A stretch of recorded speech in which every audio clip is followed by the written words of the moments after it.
There was a bit issues. The thing is, one of each member of the teams is coming a bit late. One is a doctor that's currently still on call. He's only gets off at around 20 past, so he can only play from game 2 on.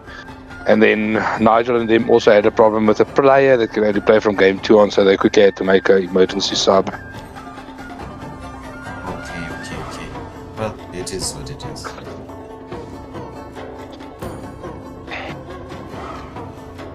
But other than that, all the teams are ready, everything is sorted, no issues.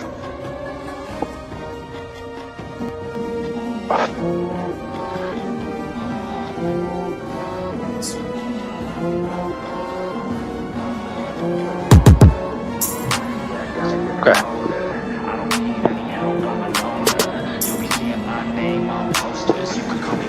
I've been at it for a minute, climbing to the top, and this music was my ticket. Found a way to grind, turn a passion to a business, no limit. I'ma get it, having millions as a witness. I'm addicted to winning, living up every single day. I'll be fighting and building up in a million different ways. I don't think I can stop, I think I need the chase. I love the race, and I'm running till I'm first place. Long nights, long flights, I'ma make it big. Big dreams, big sights since I was a kid. Doing things that I like, let the pieces fit. I like the pain, feel alive when I'm under rain. I can change it, do what I need to.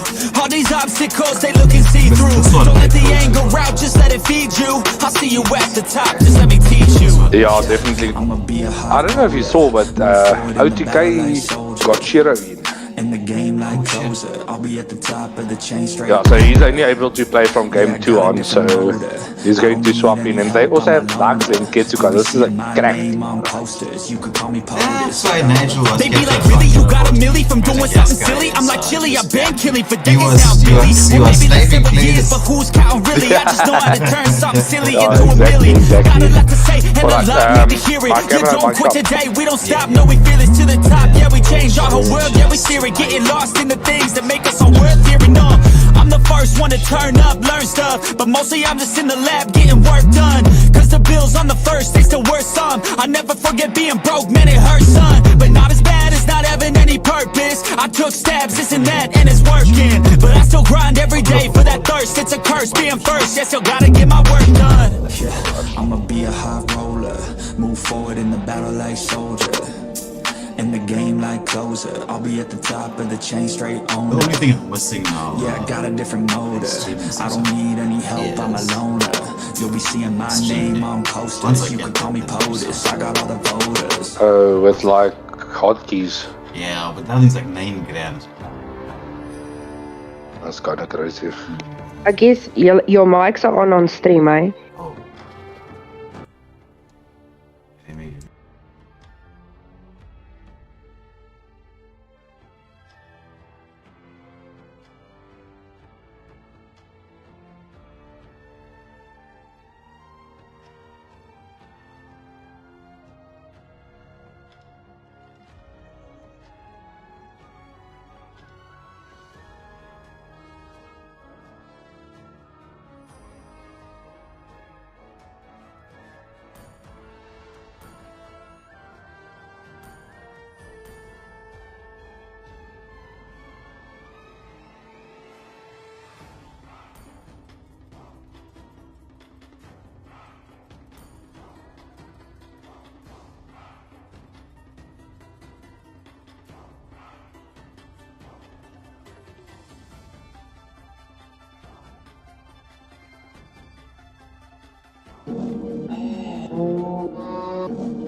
Welcome to the battleground,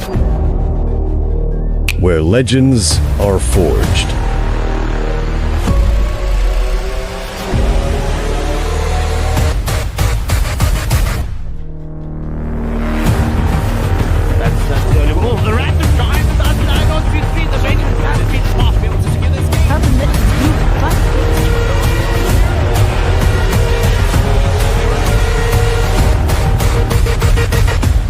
This is Conquerors of Dawn.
everybody, and welcome to Wildcard Gaming. I know we're a little bit late, and apologies to everyone for that, but we're back with the wildcard draw. It's myself and Shroomsy tonight. We'll be handling the games, and it's OTK up against Scarlet Mayhem. Shroomsy, how are you this evening?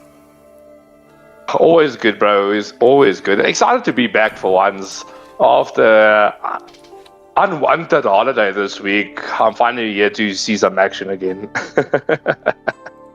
Yeah.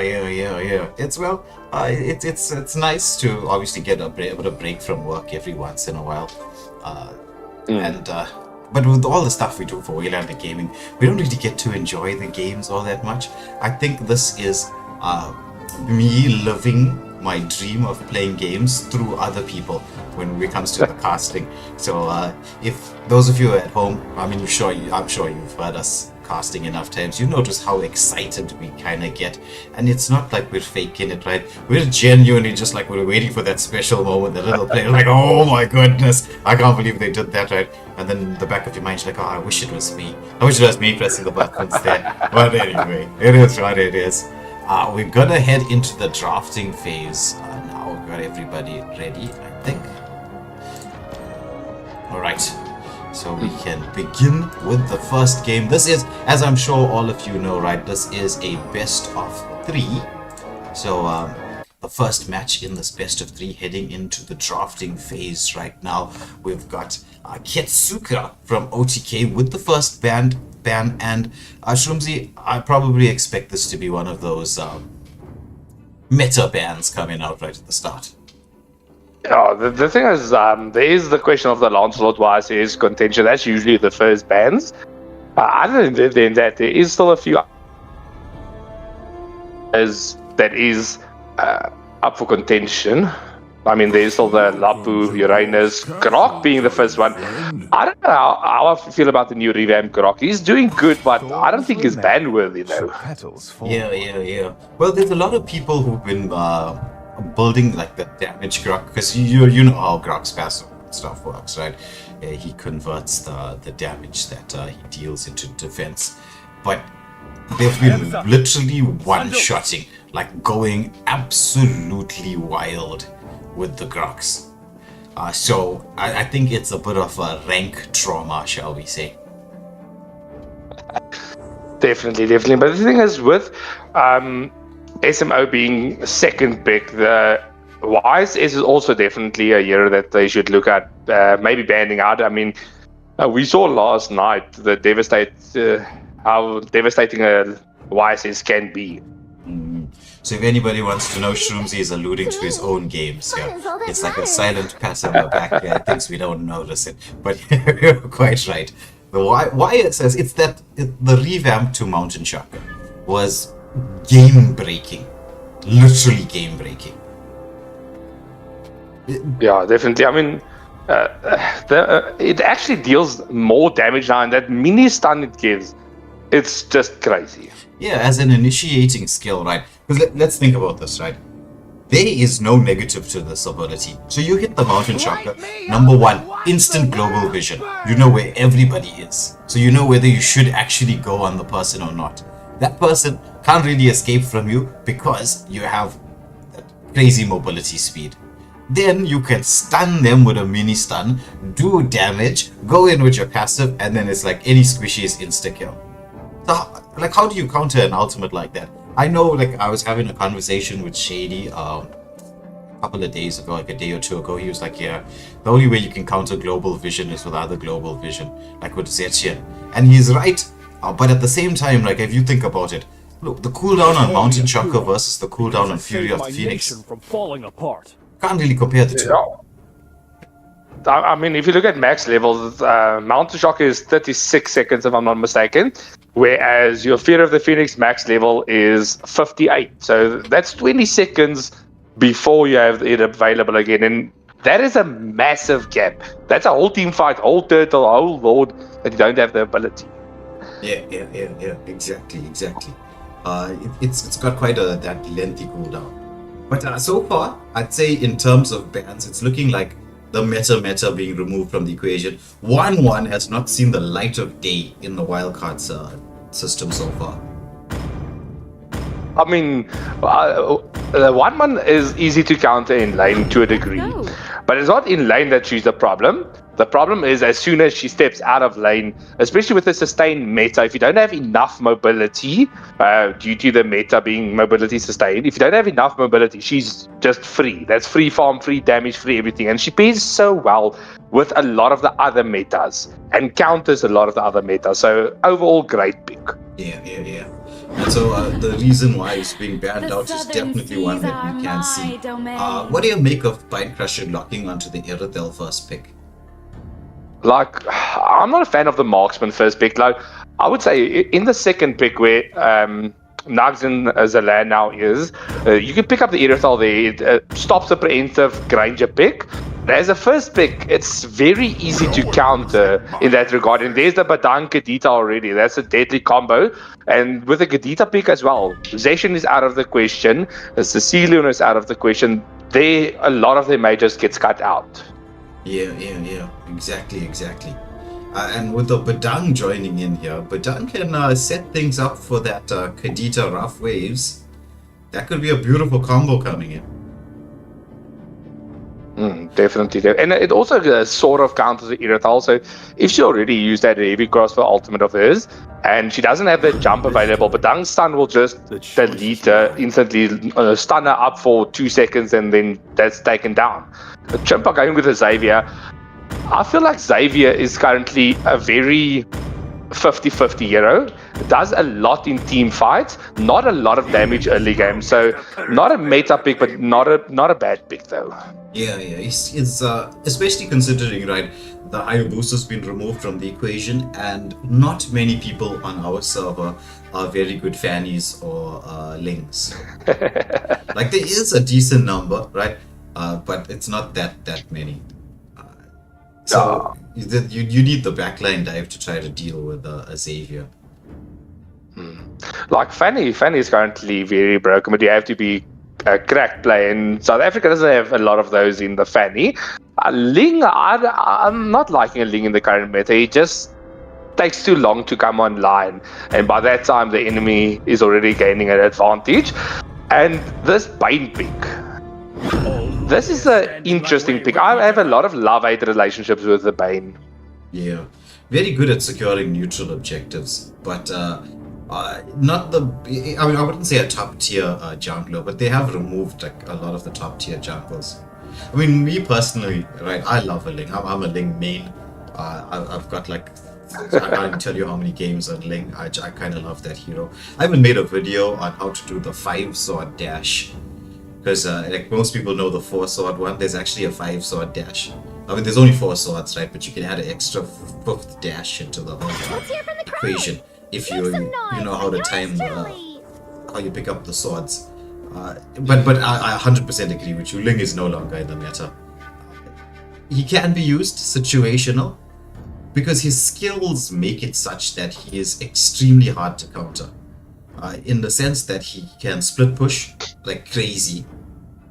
One of the best split pushers in the game. He can also get into the backline, plus he can bait out skills and escape a lot of things with that Tempest of Blades. So he has the skills, but like you said, right, in this, every time Moonturn makes an adjustment, they have that push or pressure towards finishing the game early, and he's taking a little bit too long to come online.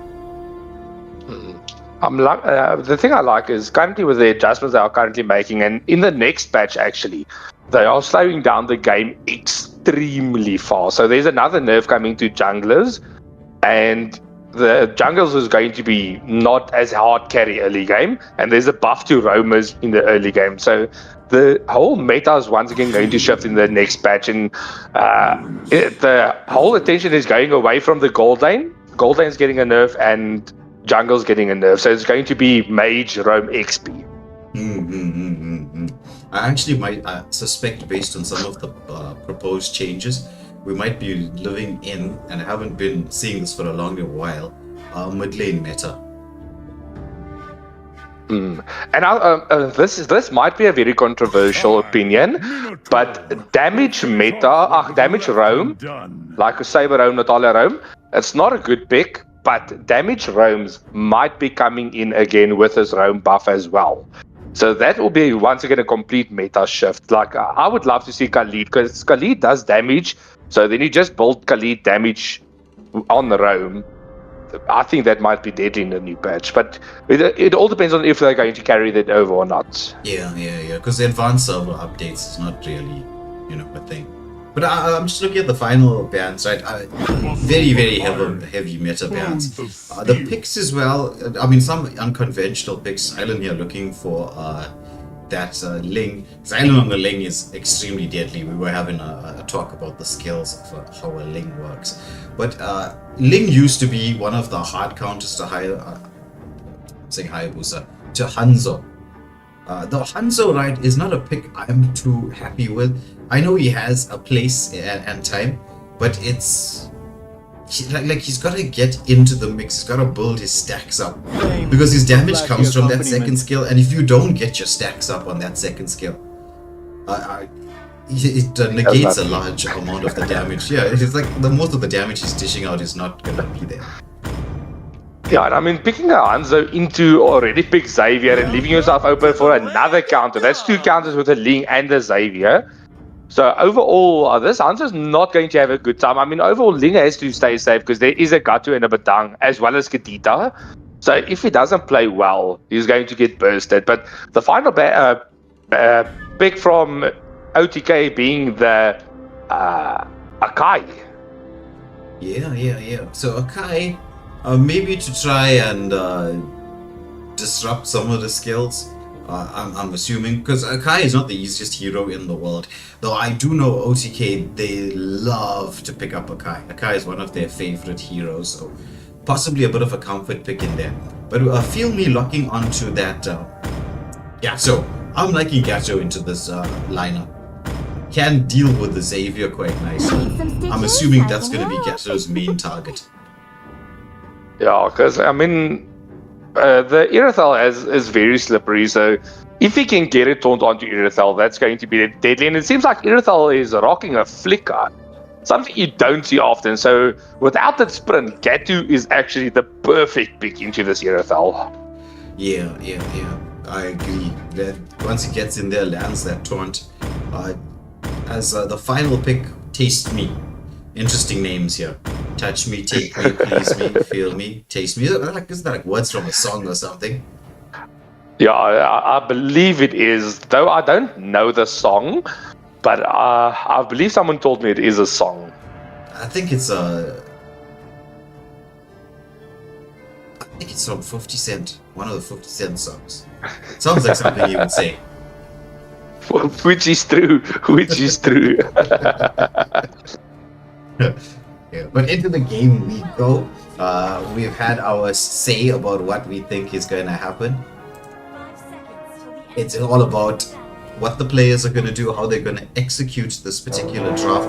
We'll be on the lookout for these combos that we were talking about as the players head into the battleground. And as expected, Hanzo is not going to need much help in the jungle. But interesting strat here from Scarlet Mayor. Going for the help. So that means Hanzo eats 1 buff, and they're going to be putting a ton of pressure here very, very early on. They'll actually be able to probably set up for a gank since they've got his buff so low.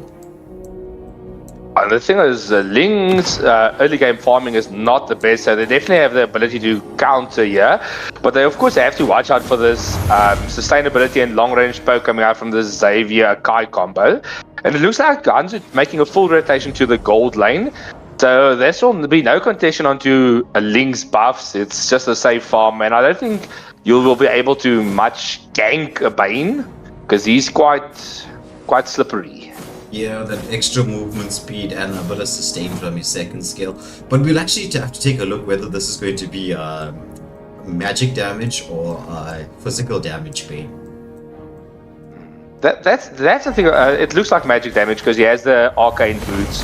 So it's going to be magic Bane. That's something you haven't seen in quite a while. Magic Bane, and that's of course on top of that Bane on the XP lane. Yeah, exactly. But the heals that come out from that magic damage Bane is unreal. But it seems like there's going to be engagement here. There's the taunt from Gatto. Kai knocks up. Zion is in a lot of danger here.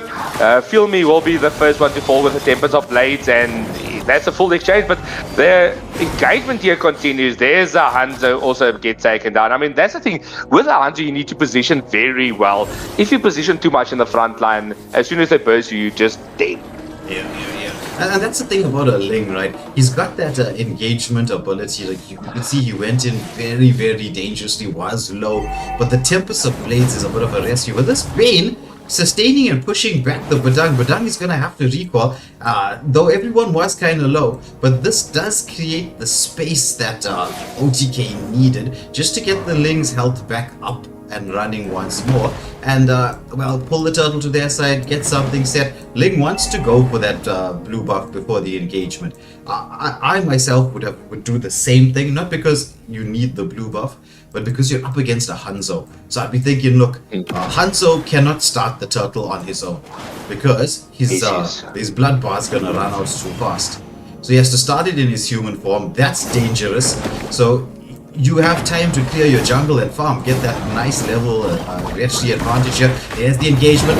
Ling trying to find the angle. Hanzo does pop that ultimate. It's on to get Suka on that guy. But Ling, he's waiting patiently. He just wants to wait for the jump in. As Please Me has gotten that body form out. Oh, but there's this crack content too. The deadly catch comes out, but it's that gets taken down. The rough waves is in there. It's gonna be deletion central all across. But Ling on the double. This is not what you want to see if you're the side of Scarlet Mayhem. A fed Ling is scary. No, so as I said, there is once again Please Me going for looking onto the Irrital. No stacks onto that first kill, so that's not enough damage. And that's the problem about the Hanzo. If he doesn't get the stacks, that's no damage available for the Hanzo. And Ling being farmed up, as we said, the problem with the Ling is he gets farmed too late. But they are feeding this Ling. He's having a feast, a 5-star course in this jungle. Yeah, actually, the numbers play right into what you're saying. 3-0 and 2. He's got 100% kill participation, picked up the first blood, got the first turtle on a triple kill. I mean, on a killing spree. But meanwhile, in the as soon as that legendary gets popped. Yeah, as soon as it gets popped. But meanwhile, Melissa in the gold lane with a solo kill. It's Melissa with Inspire. She didn't even use the Inspire, but having a fun time here against a Vine Crusher who's not able to deal with this. Oh, but Take Me takes down Chompa as Scarlet Mayhem are trying to get their kills back into the mix. This time round, Hanzo is engaging onto the Akai, gets the full stacks, but Gatto engages onto Ling. Ling has to use the Tempest of Blades, gets the knock up, he's dancing it out, manages to pick up a couple of swords, but oh, Gatto's too tanky. There's the Dawning Light coming in. Akai permits the heavy spin, but while all that action was happening, it's Take Me taking turrets. I mean, Melissa is dangerous as soon as she's got like 2 items. Going for the crit build, so that Berserkers is almost done. There's like 300 gold still in that Berserkers is done. So then Melissa is going to start dishing a lot of damage. And that's going to be a problem for the side of OTK because they don't have a lot of mobility outside of the Ling. So if they get caught by Muggles, then that's going to be a dead team. Exactly. So Akai going into the mix here, they've got that disruption skill coming through from the heavy spin. The turtle has been reset. There's the engagement. The Avatar Guardian with the Tempest of Blades is there, dodging the rough waves. Ling, beautifully done, goes across, gets the victory as well. But Melissa, she throws that go away in there. But Irrital dishing out the damage, and Ling comes in for the double, swooping in. Xylan on fire in this game. Oh, but Baton catches him. He's gonna get caught out. But the rough, I'm saying that rough waves. The deadly catch goes through. But somehow Baton manages to escape. The heavy spin comes on. But also, he's going in. No stacks. He's like, I don't need no stacks. I'm gonna eat Xavier for lunch. This is so crazy right now. But now the problem is this Batang is like on 1 HP against a Magic Bane.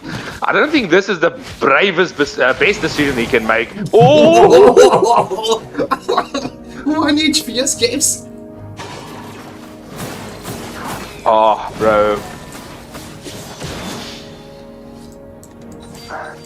Non-stop action all the way. And I mean, the Bind Crusher just getting deleted by the team of SMO. So overall good engagement, but the towers are currently in favor of OTK. So even though they lost a few deaths, they got the map advantage back. The next Turtle's only up in 15 seconds. Yeah, but a nice play there from Hanzo. He managed to both kill Bind Crusher on the Aerotel and steal the blue buff away from the link. But a poke damage here onto Chimpa. On the Xavier, has to heal back up, but Kai is there just to provide a bit of protection. Once more, Ling wants to go in onto Touch Me. There's the Avatar Guardian coming in, doesn't land on the mark. Taunt was up, again not catching on to anybody. As Bane turns around, dishing out the damage. There's Katita tries to go in, has to flicker back to safety. So lots of skills being committed, and with this 15 seconds to go for this next objective. Oh, but there's the rough waves. Jumper gets taken down in the mid lane. Oh, that is solid. And I mean, Bind Crusher once again lost against this Melissa. So they are feeding the wrong people. The Ling is getting fed, Melissa's getting fed. So this is going to be a very, very interesting mid game we are heading into. Yeah.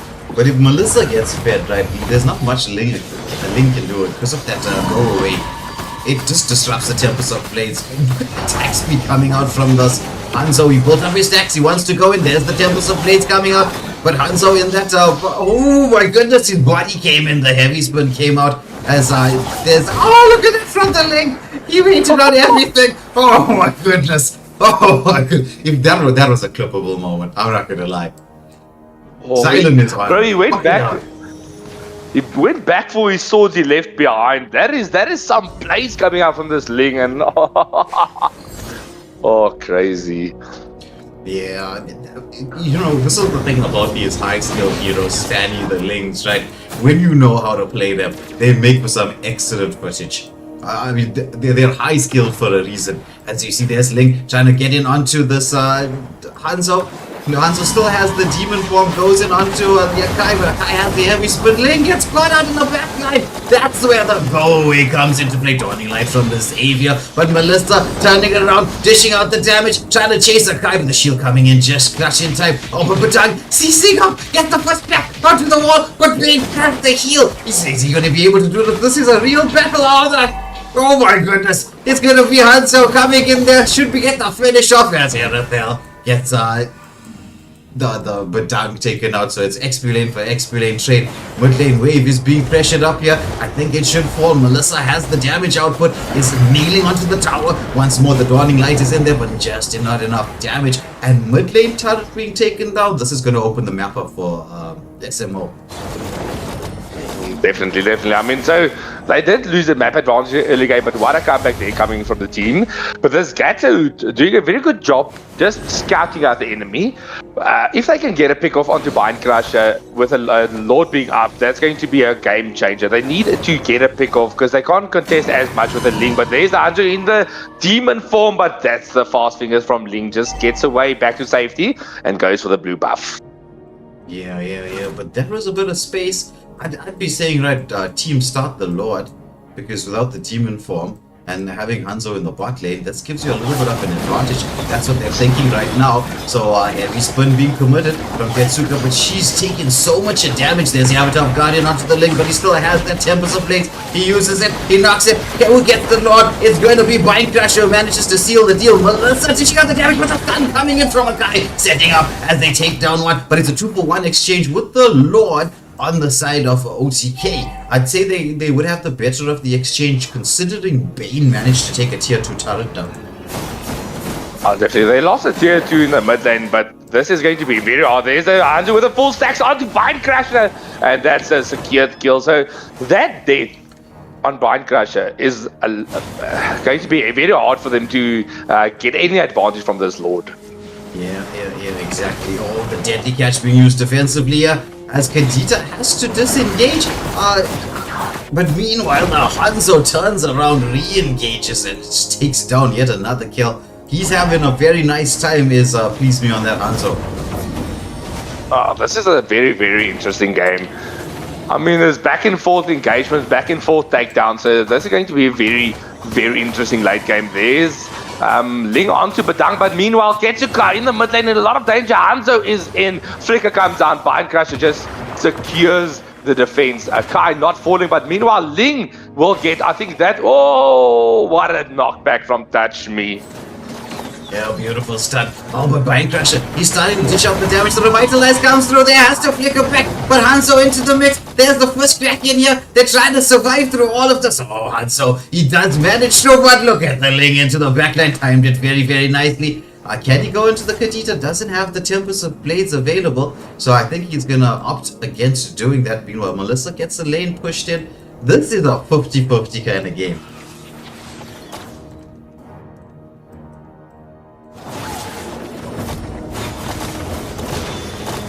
Lane being pressured in here.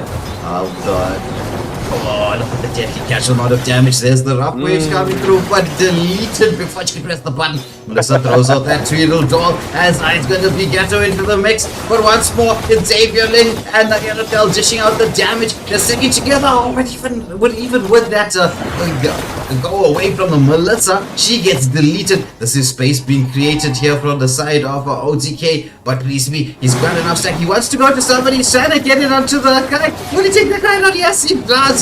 Praise me, is just having an absolute field day on this Hanzo. So if they can take this advantage from the Hanzo and traverse that into map advantage on the bot and top lane, this might be a game changer because currently they are a bit on the back foot with the next Lord being up in 20 seconds. So I think this might be a game that might be heading into like the 20-25 minute mark. Oh, but look at the play from Nugs. The camp of a lifetime with the Lord. But Ling, he has to go with the Tempest of Blaze to use it defensively. Erythel is into the mix. She's going to get CC'd up, but has the mobility escape. But no, Ling went back in. That's going to be no jungle sound. Silent. Oh my goodness. I thought he was going to go for the objective. I mean, that was a free Lord. If they went for that Lord, that would have been game-changing. But going for that kill, but greedy. There's once again Melissa with Michaels onto Ketsuka. Flicker has been committed. But Avatar Guardian into the heavy spin. There's a deadly catch from Bane just zoning back the side of SMO. The amount of damage this Bane is doing with the deadly catch second skill is crazy. Erythel, beautiful angle, but doesn't manage to. Oh, uses the flicker, wants to go in. There's the Dawning Light to finish off Badang, trying to get into the mix. But it's Erythel. She's dishing out the damage, but she gets taken down, forcing everybody back. Now, Ling is finally alive. He doesn't have the blue buff. I think he will go back for it, though. Oh, the Dawning Light once more. Does Xavier have the Wishing Lantern up? Oh, not going for that.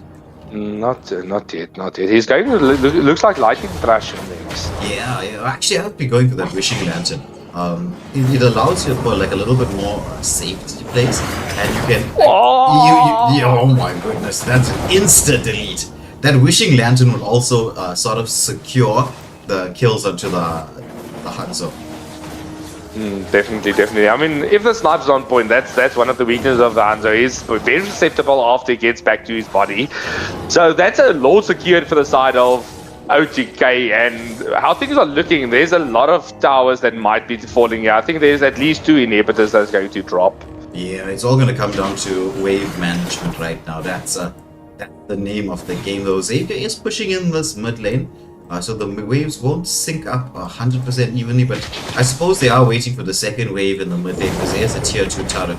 So we're setting up for a full-on battle here, as it's going to be Gatto in there, but once more the deadly catch has to use the Avatar of Guardian defensively. Lots of pressure being placed here onto the mid lane. There's a tier 2 turret being taken down, but Hanzo once more into the mix here, but he gets melted down super quick. It'll be able to heal up, but unstoppable from someone. That Xavier, Melissa trying to force everyone away. Tempest of Blades have come out from the Ling. The Lord charges into the tower. They're trying to find the angle, but Erythel takes down Take Me. But this be the winning angle. It's 2 people down for the count here, and one of them is the Hanzo as the base is wide open. Oh my goodness, what a deadly catch coming in from the Bane. This is lockdown angle. OTK with the ending to the first game. First game goes the way of OTK. 1-0 to the good. But this from both OTK and Scarlet Mayhem. My word, that was exciting.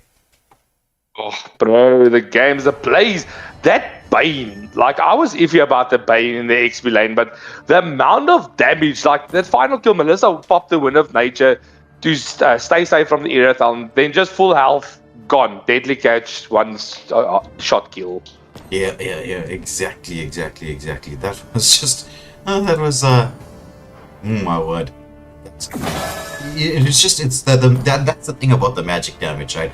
Your second skill and ultimate have become ridiculous with the magic damage build. Like, absolutely ridiculous. Why am I not in the lobby? It says you are still in the lobby. I should be in the lobby, I'm the host. Exactly.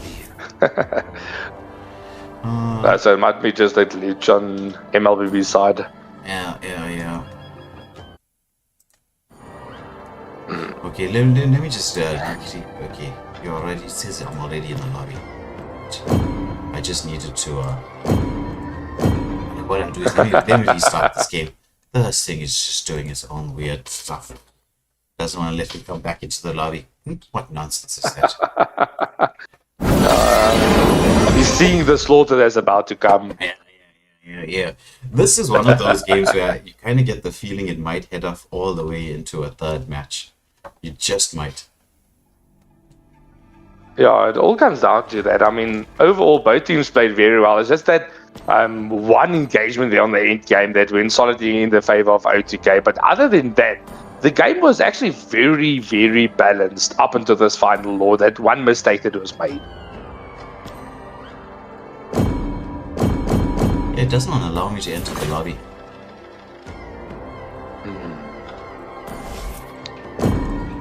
Crazy.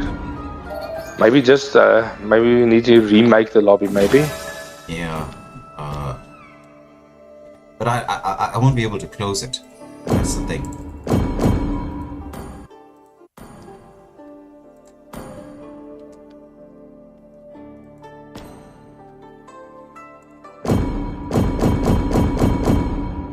I don't know what's going on here. It says enter tournament lobby from main interface, but I can't do this.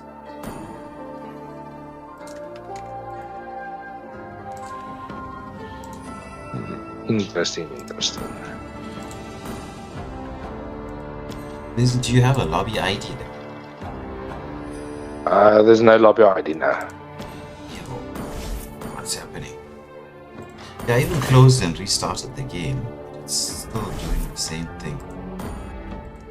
It says here you're still in lobby, so I'm not even able to invite you or kick you. Yeah, I'm the host. I don't know what's going on.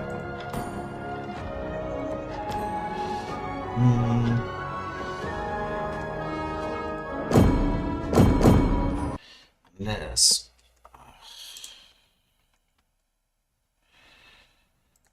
close this, close that.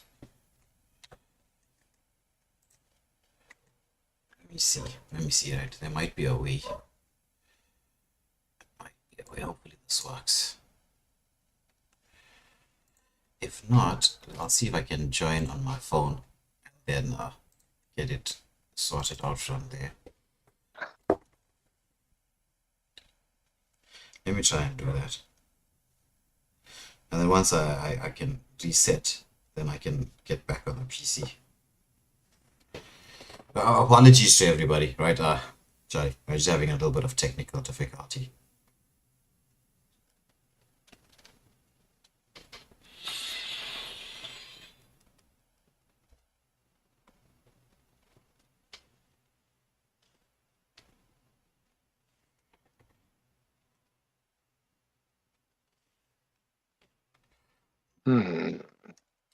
We'll be back with you in just a second. Just gonna get the pause screen up and running.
Welcome to the battleground, where legends are forged.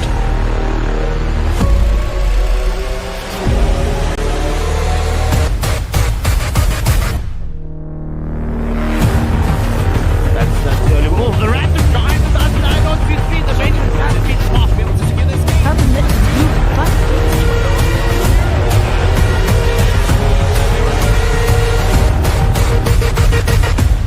This is Conquerors of Dawn.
So, hello everybody, welcome back to the stream.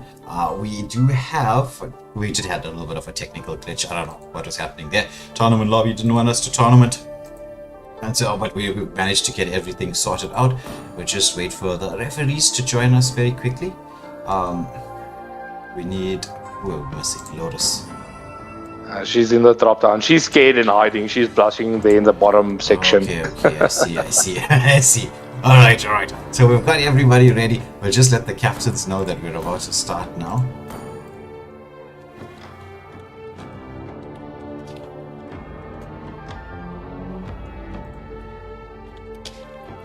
And we should be into the drafting phase for this next match. ODK, 1-0 to the goods. Will Scarlet Mayhem be able to even this out? Because it's all to play for, Shroomsy. It's a space in the big stage, in the grand stage. This is it for the teams.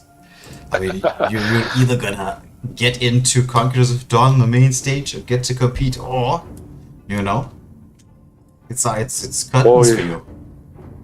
Or you're going to have to go back to the drawing board. But I mean, overall, it's all to play and everything to lose. So, I mean, and it's not just a normal tournament. There's 10k prize pool on the line. So, you have to play with all your heart and all your soul in this game. 100% agree with you on that. So, once more, the Grok ban coming through, and Lance as well.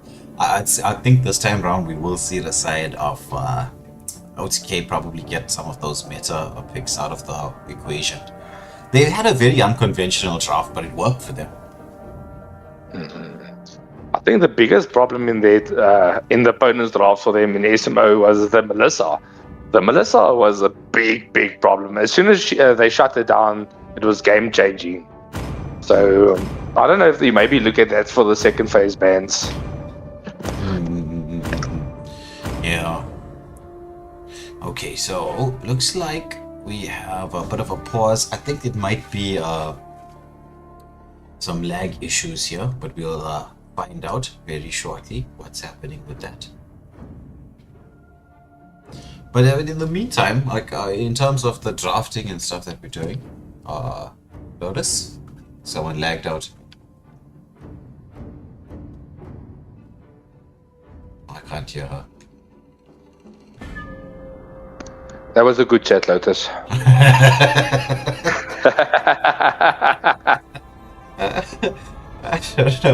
I don't know what's happening. Notice if you can't speak, then just type the message. Valid. Good response. Bye-bye, Lotus. See you again next year. Okay, well, the referees are responsible to restart us on the game.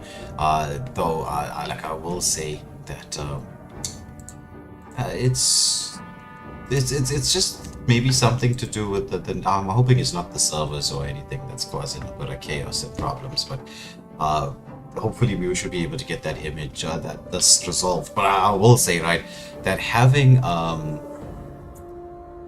referees in the various lobbies kind of makes this smooth. I mean, otherwise we would have never known that there was going to be lag issues in the drafting screen, because it's impossible for us to tell. Yeah, true. I mean, usually, if there's a next ban, a missed ban, sometimes teams use that as a way, as a strategy. There's actually strategy used in the pro scene, but if there's actual lag, we don't know unless we get informed, and that's why we have the referees on standby. Yeah. So it seems, let me just find out here.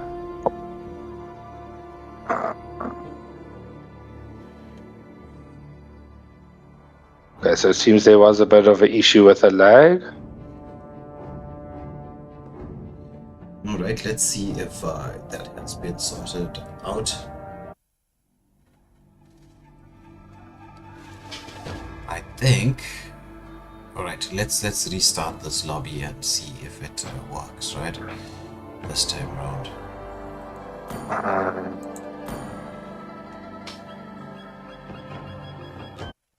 Alright, so it was a black screen from the players. Okay, they couldn't see what was happening. Has that been fixed now? Let's get into the drafting phase and see. It ought to be fixed now. So, tiny friend. Thorns remain, should petals fall. I mean, the first bans is basically the same, so it all depends now if we're going to see to touch me. Is he going to ban or is he going to miss it once again? Yeah. The timer is counting down, but I think we might. I think it has been fixed out, right? Because we just did the restart. We will see now if there's a pause coming through or not. Maybe we'll have to create the lobby one more time. Who knows? Who knows? Taking the law, ja. No, it seems that everything is fixed. We're all good to go. And what do we know? When everything gets fixed, one gets banned. The question is, I kind of start understanding why Moonton keeps nerfing her. I mean, YSS is meta, nerf 1-1. Ling does well, nerf 1-1, and she still gets banned. Yeah, I know. It's so bad. That's so bad. I feel so sorry for 1-1. But anyway, it is what it is. However, we're heading into the game. YSS has been banned out this particular time around. Just like it was in the previous game. We are heading into match point. Will OTK take this 2-0? Will SMO be able to bring us back and take us into the third game? We're gonna find out what's happening just next. Shruti, we can just tell that to inform the captains from the next game that there might be a little bit of a delay, just in case we do head into a third match. We were not sure just yet. I mean, based on the way the first game went, we could definitely end up with a third game.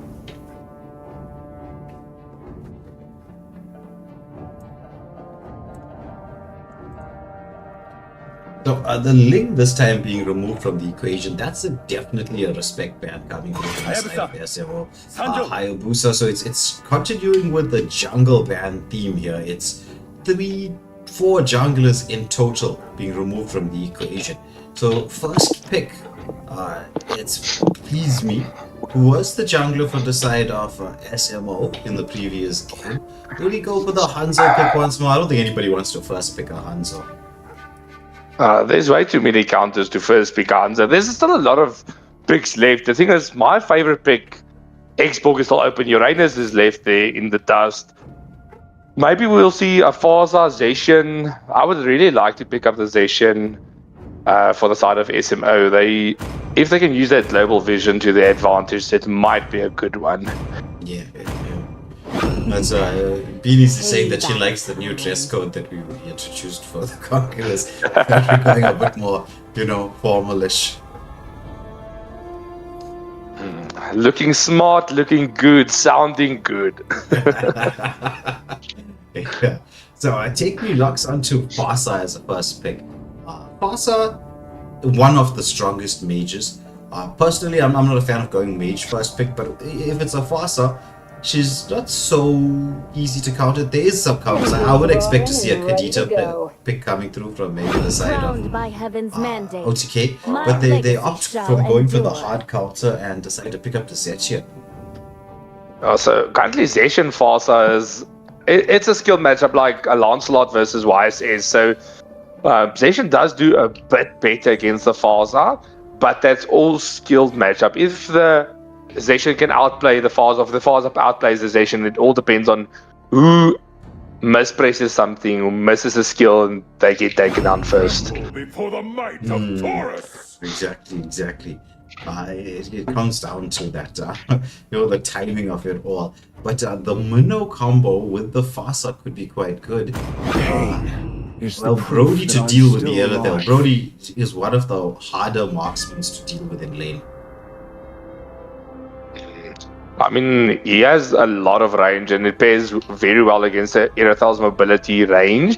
He also has mobility range, so I would like to see a pick coming out from O2K to counter this backline potential, because they have a lot of stationary backlines. If they can dive the Farsa and the Brody, that might be game changing, because with a Minnow, you're looking at a more sustained team fight, so your XP laner will also be more sustainable than just a squishy damage dealer. Yeah. Though Johari is calling out for the Gato Zushin combo. That's actually a pretty broken combo. Agreed. Once again, Nug's going for the Bane. So, I mean, he loved that Bane first game. It worked. If it ain't broken, why try to fix it? Yeah. That deadly catch instant delete on the Melissa was something else at the end. Which was it was just the ulti. It was like nothing else. Yeah, just all the. I mean, even his second skill, it's able to just burst on everything. There's once again the Xbox ban. So Xbox is currently seeing a very love-hate relationship in the current meta. There's some people that love it, some people that hate it. It's currently like a 50-50. Yeah, I'd say as a pick as well, it is kind of 50-50. There's times where an Xbox will be devastating, right? Especially with the updates to him. And then there's other times where he's going to be underwhelming. Because there are lots of counters to an Xbox. Xbox needs frog armor. If that's gone, then like Xbox gone. The rest of his skills don't really do that much. So you just need a long-range marksman, mage, or just anything that can just burst him. So I mean, even against something like a Brody does very well against Xbox. Goes 2 shots and frog goes down. Rocks need no protection from the Exactly. It's just literally 2 shots. But Now the thing is, with these bans, the CC, the Baxia, Xbox, there's no tank killers left. So I wonder if we're going to see a Uranus pick coming out. could be a Uranus pick. Even a friend is still available Even as Fred. well. Yeah. But we do have Carry and Lunox are still in the equation, right? Though, I mean, the Mage and Marksman has been picked up already, unless you're going to be playing Lunox and Carry in the jungle. What are you really going to be doing with those extra picks? Maybe we'll see Carry roam. New meta. I mean, we've seen Lunox jungle. It was a meta a while back. So it's not bad. So a good pick here would be a Florin Fred for the side of OTK. I think that might be something to look at. Yeah, there's the Gato coming out. We knew there was going to be a Gato, right? Once you see the Zetchen, Gato is one of the heroes that combos best with the Zetchen. It's like Fury of the Phoenix into that Avatar of Guardian. It's absolutely broken as a combo. So Gato being picked up leaves me just teasing the Fanny. I do love to see a good Fanny play, but Fanny into this lineup. Oh, it's not the best. I mean, you have the Taunt of Gato and the Deadly Catch can just cancel everything. So it's not the best pick. But Roger being picked up, Roger has the ability to do both tank bursting and to dive the backline, depending on the build he goes for. So I'm quite loving this Roger pick.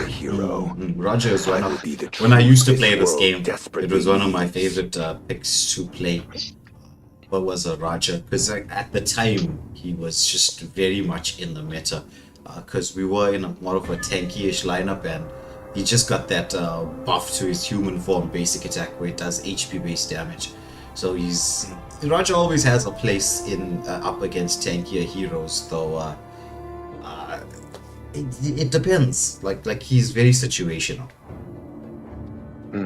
Definitely. And I mean, you can even go Trinity build on him because it's 4% max HP on human form and 4% lost HP in the wolf form. So I mean, if you go Trinity build on that, that's ultra capitalization on that HP based damage. The Metro skin is coming out there for the Roger, I think. Could be. We'll see. Yusong being picked up as well for the side of Scarlet Mayhem. So that deals with that backline dive. Though we are waiting for Xylan to lock onto the final pick for the side of OCK. Is he going to bring out the Gushin? Gushin's kind of a glass cannon. I think you might be a few seconds behind. We're already into the loading screen. He picked up the Gushin. I think I might be a few seconds behind. Yeah, but I don't like this Gushin. I mean, it's a glass cannon first in. They are 4 magic. If Bane goes magic again, It's 4 magic damage on the side of OTK. So I would switch over the Bane maybe to physical damage in this game. Otherwise, you're going to be stacked with too many of one type of damage. Yeah. Exactly. It'll only be Irithel that will then dish out that the physical damage. But you can see from the emblem setup, I think it's going to be a magic damage drain once. It all depends. I mean, so currently, the lucky thing about Magic Bane is that Impure Range actually does adaptive attack. So you can use it basically on Mage. Oh, but he has a Mage, custom Mage emblem. I see. So yeah, it's going to be Magic Bane definitely then. Yeah. There's no two ways about it. But like I said, right, once he got his stacks and got fed, it was just like insta-wipe everywhere. No, it's solid. So with that being said, I would like to see this Minnow not rushing Flask this game, picking up the Silence Row before heading for the Flask, just for that extra magic defense, seeing as there's 4 magic dealers in the side of OTK. Yeah, well, that's a very smart plan. You just gotta get enough magic defense, and you're gonna be able to deal with a lot of the damage output. Because like with a Minnow, right? Minnow is not the tankiest hero in the early part of the game, so I think he definitely needs to be picking it up. And he is going for that healing build. You can see that based on his roam boots. Definitely. So we're seeing here Zion doing a very aggressive here with the Gatu. Gatu going for that blue buff steal, but that's a lot of damage onto Getsuka. That's first blood. But Gushin going back, that's a full combo, but surviving with a Faza. There's a Roger into the mix, that's 1 HP. Minnow gets the second kill. Bind Crusher with a double kill on the Minotaur. This is not the hero you want to feed is the Minotaur. Yeah, you don't want that. You know how pissed off I would be if I was a jungler in the game, bro. That was a trouble kill. I mean, it's a post 2-minute triple kill in your own jungle, so I would be really, really mad. But nonetheless, I mean, it's like stealing a red buff as a roamer. That's crazy. Yeah. Well, as I think they say it, they were securing our kills. Yeah, true. So currently with this first objective, Roger has a hefty lead into this objective, but beautiful camp coming out here from Zion. There's a full combo onto Minotaur. Flicker comes out to save his hammer. But with a Minotaur down there, I think that is an uncontested turtle for the side of OTK. But it looks like Zion has other ideas though. Yeah, well, I thought he was gonna go for the tank killer combo, which is first skill, second skill, then second skill again, and then it's ulti first skill, second skill, and then second skill, first skill again. I'm hearing a lot of things that I don't understand. I don't take Gushin very well. It's like my lance is not good, but yeah, this is interesting. Roger going for the full jungle clear before engaging onto the third top. Minnow has the Fury available, so they might be able. There's once again Gushin onto Please Me, but that's the thing with the Roger dash. You don't want to overextend with that. Yeah. Especially that Lycan pounce, if you get a little bit too low, is a insta wipe. The thing is with Gushin, one of the things that makes him a challenging hero to play is he has so many combos. You gotta learn the right combo at the right time. Oh, but there's gonna be the Yuzong into the backline. Doesn't manage to catch onto Chimpa as the turtle has been pulled. Stuns are coming out here. Gatso trying to find the right angle. There's a Black Dragon form here as they try to dive into the backline. Gushin trying to find the angle, but the turtle has been reset. It's the deadly catch coming out there. There's the full engage. Minow and Fury with a follow up. It's a killing spree for the Minotaur, but he gets shut down. The chase is on into the jungle. Bite Crusher turns around. They managed to take down the Roger. So Please Be's been removed from the equation. That's 5 for 2 in the favor of Scarlet Mayhem, but oh my goodness. This is starting up to be an absolute crazy game.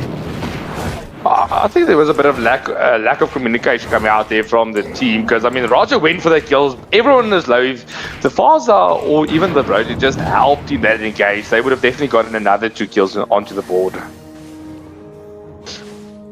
Yeah. Well, it just, as you said, communication is the name of the game. But you know, when you get into these like crazy team fight situations, sometimes communication goes out the window. But it shouldn't be the case, right? Mano just getting some poke damage, right? I can't believe we saw Mano on a killing spree before 5 minutes. That's kind of crazy. But I mean, weirdly enough, Mano scales actually with attack items on his ultimate, so that's something interesting. So if you get something like Winter Crown, he actually boosts his ultimate attack damage. yeah. Actually, I just think about it, right? Good work. Oh, there's a play coming on. Fury, the follow-up, like a bounce into the mix. They take down one. Pin the airstrike as the follow-up. There's the amateur of God. Just trying to cancel out that pin the airstrike. But Goshen comes in there as well, dishing out the damage. Goshen manages to take down another, but Brody is into the mix. They're trying to reposition, but the kills coming in there from Feel Me, just keeping the team alive. It's a 2-for-2 exchange. It was mid lane madness here in the river as we head towards the second hurdle. With that being said, Nux taking that advantage to secure the tier 1 turret in the bot lane as well. That's full map advantage, but once again, Zion into the mix. That is a beautiful combo onto onto Brody, getting that kill.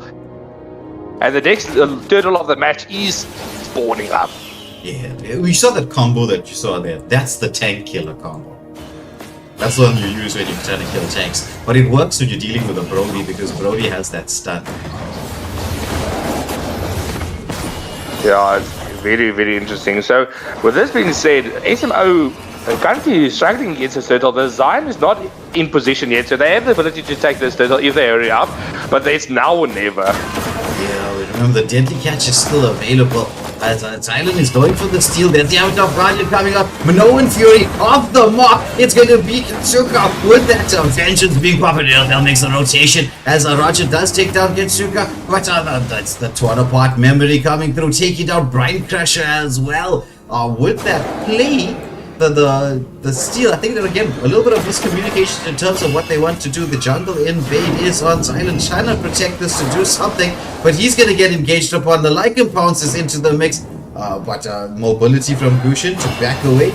Bane throws out that second skill for damage. There's a bit of poke in from the Zeshion as well, but I think there was a bit of miscommunication on their part. But luckily Brody took the tier 1 turret in the bot lane. Top and bot tier 1s has fallen. And I just looked at the item build, and as we expected, Minotaur were going for that magic defense first item before committing to the flask. So very good itemization coming here from all the players currently. Yeah, well, it is decent teams or good teams. They know how this game works. Both teams and players have been around the 5-man scene for long enough. You know it, like Shroomsy, the 5-man scene in South Africa is not the oldest in the world. I'm not saying it's new, but it's not old. And so we're watching in front of our eyes, actually, the development of a lot of players, a lot of teams. There's going to be some stars in the firmament once we manage to get a permanent setup for like a pro scene here for Mobile Legends South Africa. But until we get that set up, I mean, the tournament scene alone has been only going on for about 2 years. But there's a full combo on to take me. That's a kill. There's a Minoan Fury with the Lycan pounce to follow up. Vine Crusher does fall in that exchange. There's the Fury of the Phoenix. This is only everyone. But once again, Lycan pounce onto Chimpu. And that's a double kill for the no, it wasn't a double kill. Only one kill for him. Yeah. Somebody else secured our kills. Luckily this time it wasn't the Minotaur. Yeah. Deadly catch comes out once more onto the user, but he dealt a lot of damage to the Bane. Bane has to reposition as Kitsuka goes in. Oh, there's the combo. Will we see it land? Yes, we do. But it's going to be once more that Lycan bounces. Roger is so fed right now. So fed. Yeah, and he's going for the... I think he's going for the crit build. No, it's the hybrid one.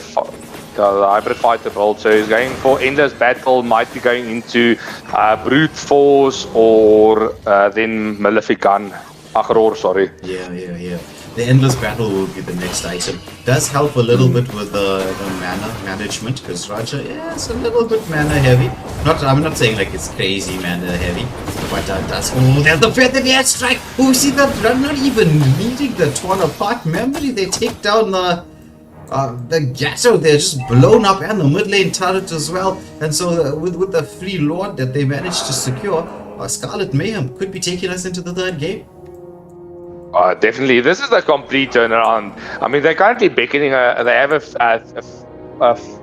4.1k gold lead in their favor. So this is might not be the any lord, but they can definitely take a few tier 2 turrets, even get a few kills. If someone steps out of position, they get 1 or 2 pickoffs. This might be the ending angle. The waves are beautifully synced up, though. Yeah. This is what we were talking about. There's been such development from the teams where now there's a lot of things that were not being done before that is being carried on. Oh, there's the Avatar Guardian. Manages to catch onto one. The Fury of the Phoenix comes in as well. The Black Dragon form has been committed, but it's being used defensively. There's the flicker with Owen Fury underneath the turret. The setup, the knockdown, feathered airstrike into the mix. This could be the ending angle that they needed. But the shields are still up. That's the thing. The shields aren't there. Otherwise, the base was wide open. Now shields have been coming out. The waves still another 30 seconds away from getting into towards the base. This should give the time of for OTK to respawn and get back into the mixture here. But will we see a tier 3 turret? It's just a couple of seconds left. I don't think we will be able to see the defense on the split lane turret. Brody dishing out the damage. Once more Yuzong into the front line. And that's it for Scarlet Mayhem. Discipline, discipline, discipline. Take what you can and then escape. It's like a pirate way. But beautiful discipline. I mean, they knew they could only get 1 tier 3 turret, and that was enough. And check this camp on to Yuzong. Will he catch behind Crusher? But luckily, he's hugging the wall a bit. So, but there's a potential dive coming out. The mini wave is here, so it all depends on this. So Irithel clearing it just before. Does have the ultimate available, so to touch me deciding not to go for the engagement is still 30 seconds away from this next lord of the game. This is going to be a critical one, and I think the side of OCK are probably wanting to go for a contest. Bushin scouts out that Minnow. Minnow has been causing a lot of chaos. Those Minoan Furies have been on point the whole game.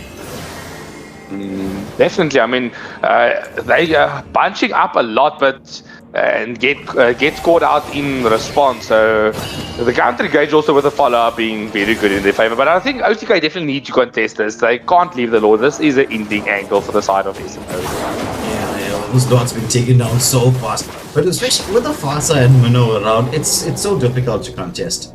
Those are like huge AoE skills that are meant for zoning. Definitely true. So there's once again Zion on to please me, but he gets a Lycan Pulse, but no Fury just to secure that kill. And without Zion into the mix, there's the Black Dragon form into the back line, but they do not commit. There's a flicker coming out from Take Me as well. So, oh, beautiful passive rock coming out from that Yuzong, but this is a definitely ending angle. Flying in there, there's the feathered airstrike, zoning everyone away. Space created for a base knock. Take Me, he's not interested in anybody except the base. It's 101. Oh, what a play. And this all started with a Minotaur getting fed in the early game. 3 kills on the board, so this is why you don't feed a Minotaur. That's why you don't feed a Minotaur. MVP, actually he's MVP as well, right? Picking up a Scorpion, 1.0. I mean, 3-1 and 14. That's kind of crazy, though. Yeah, especially against this early game lineup that OTK had with that Gushin and Gatto. So he did very, very, very well on that Minotaur. Yeah, I would agree with you. Deserving of the MVP. Definitely deserving of the MVP.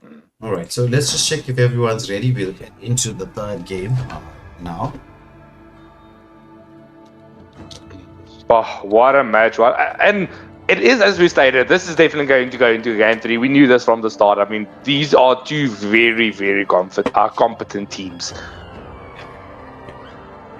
I mean, like, from the performance of the first game, I was like, you know what, this looks like it's heading into the third. It is heading into the... We just let Ina to inform the teams that are coming up next. We do have a very interesting match coming up next. That we're going to be about, let's say we should start around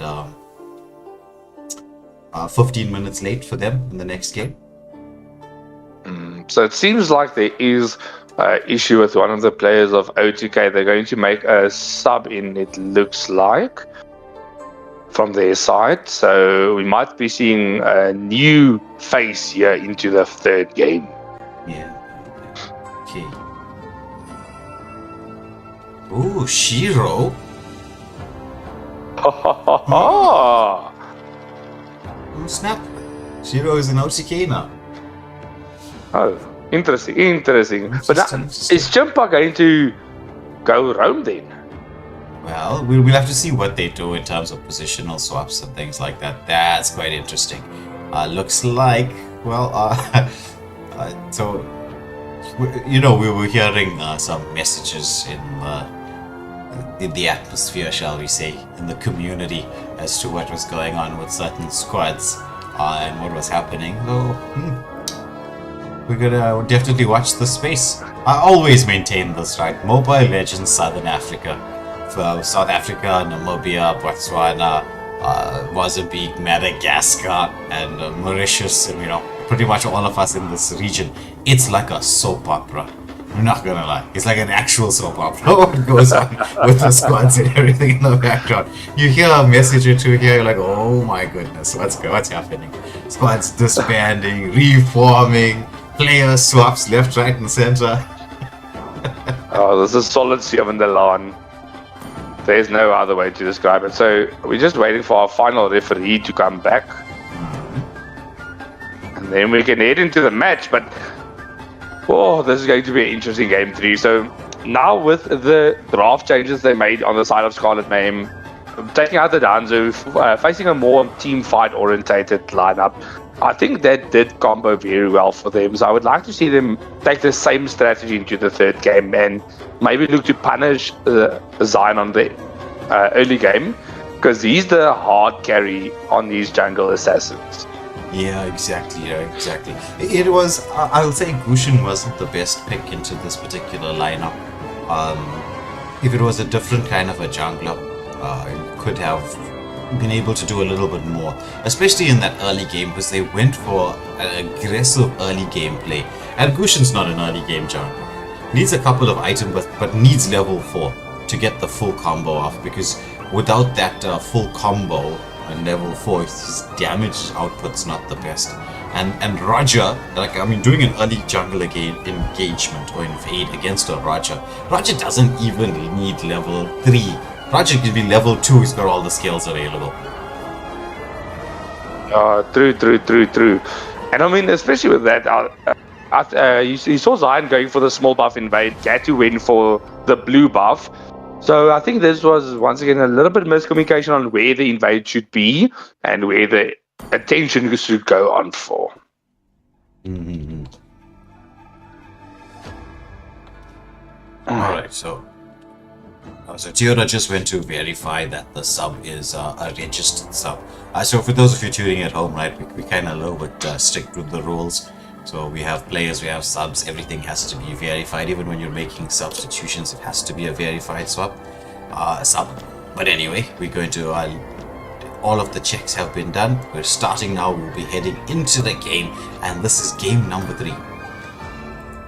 Match point for both teams. So all the cookies are on the line now. It all comes down to the execution. Yeah, exactly.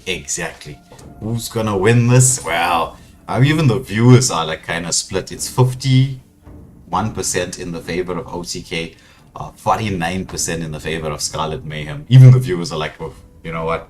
This is a very 50-50. Yeah, I mean, both teams that there's that's a solid respect, man. I completely agree with that. Yeah, after the previous game, 11.0 on the Minotaur. Yeah, definitely get rid of the Minotaur. But we ought to see just SMO once again banning the duo junglers. So if you see one go, the other one needs to go, because you can leave both for contention, but you can't leave both ban out one, leave the other open. That is a bad idea. Crowned by heaven's mandate, my legacy shall endure. So they get rid of the Zetchian as well, so it's you can see both teams sort of feeling each other out, and finding their footing, finding their way as to what the play style is of the enemy. So it's but still, you know, 1-1 will still be banned, no matter what the play style happens to be. And there's once again Hayabusa. So yeah, I think the teams that feel out each other. And the last ban of SMO ought to be the YSS. Well, they did ban the Link previously as the third ban, but I mean, you can't leave the YSS open. Yeah, you definitely can't. YSS may be the premier jungler at this moment in time. I mean, there's a reason those two are meta. I mean, they have a lot of mobility, and not a lot of ways you can like lock them out. Maybe Kalia, Franco might be the only hard lockdown you have for those heroes, but then you need to have enough burst to follow up with that, which is hard. Dragon spirit here. Yeah, agreed. It is, but well, if you're picking up the Yuzong first pick, right? What else would you be thinking of going with? What does he combo nicely with? Oh, sorry, I was just didn't hear properly.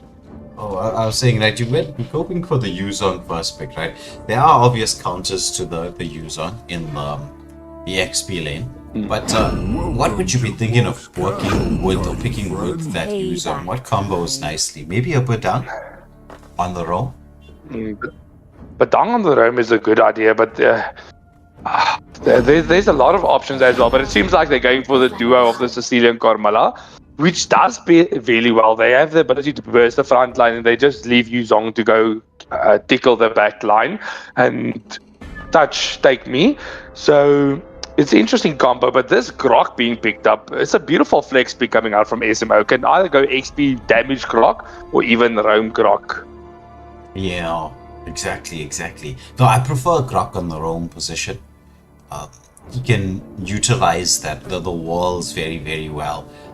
Scout out without the, you can say this, worry of being locked down. Yeah, so you can't get stuck in lane, because I would like to see a Lapu. I would like to see actually a Lapu against this Yuzong, but they go for the CC, which is also not a bad matchup. If played well, you just need to dodge the first kill of the Yuzong, and then you can go with CC and just melt him down. Yeah, exactly. So it's a good pick, but it's one, just as you said, it comes down to ability and execution. But I mean, if you're picking up the CC to deal with the Yuzong, you're going to be pretty confident. There's another respect ban coming through on both sides with the Ling and the Raja. But one thing I would like to see SMO do is just pick up a counter for the Sicilian. They need something that is able to dive him. Because, I mean, we know how Shiro is on that Sicilian, and now he has a Carmela to pair with that. So they need to shut down Shiro as early as possible before he gets online with that Sicilian. Yeah, Shiro on that Sicilian is super deadly. I mean, we've got to see him in the MSA. They did when he was playing for Madagascar. They finished fourth in that, even with missing their usual jungler, Memphis.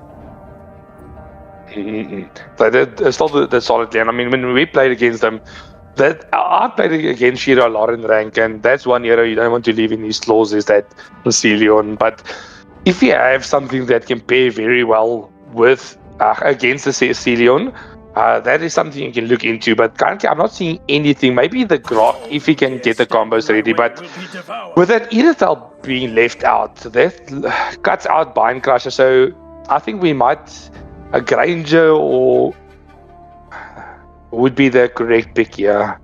Mm-hmm. The Granger is still very, very deadly on the gold lane. And I mean, his hard counter or the hard skill matchup of the Irithel is gone. with a ban. So either SMO take him or they give him to OTK. But I think we will definitely see a Granger. But the thing is, if SMO takes the Granger now, OTK still has the Layla, which is kind of does well against the Granger as well. Because, I mean, we saw that Savage on Bind Crusher with that Layla. Experience. Then you're gonna have to go for a tank jungle if you pick up the... Well, there's the Granger pick. You were just talking about it. They'll ban Granger being picked up. But if you do go for like a Layla pick into the Granger, you're gonna need a tank jungle. Because you've got two heroes, your main source of damage will come from the Sicilian and Layla. They're very late game. You need to have something in the early game to survive through that. But it looks like he's hovering over the Benedetta jungle. That's not a hero I like in the jungle. I mean, with that Petrify she has, that's insta-kill on any squishy. So with that out of her arsenal, it's not bad, but it's not my favorite pick in the jungle. I mean, even if you think about it though, it could pair very nicely with the First Blood from the Camilla. Baby, don't say a word. Kimmy's gonna bring you a cold. This is a pick I support. That Kimmy is a good pick. I mean, the stun she's able to dish out, paired up with the Cursed Blood as well, and just to zone out the enemy. And if Faza commits the feathered airstrike, Faza's dead if she doesn't position well. So that's also a very good pick. But Kimmy will struggle a bit against the Granger as soon as he gets at level 4. Yeah. It's all about that power spike jamming, but oh, are we gonna see it? Guinevere, this is one of my favorite heroes, right? I know not meta, but I love a Guinevere. It makes for some classic plays. Oh, I mean, a good Guinevere is something that's scary. But they're going for the Guinevere. Okay, I thought they were going for the Fredrin, but the Guinevere on the jungle. So this is going to be a very interesting game. That is the answer to the Sicilian. So, I mean, Sicilian needs to get the Purify up and running. Yeah. I'm thinking Purify is the way to go. That's one of the easiest ways to deal with the Guinevere. It's just you gotta get that Purified. But there's a lot of... The other thing is...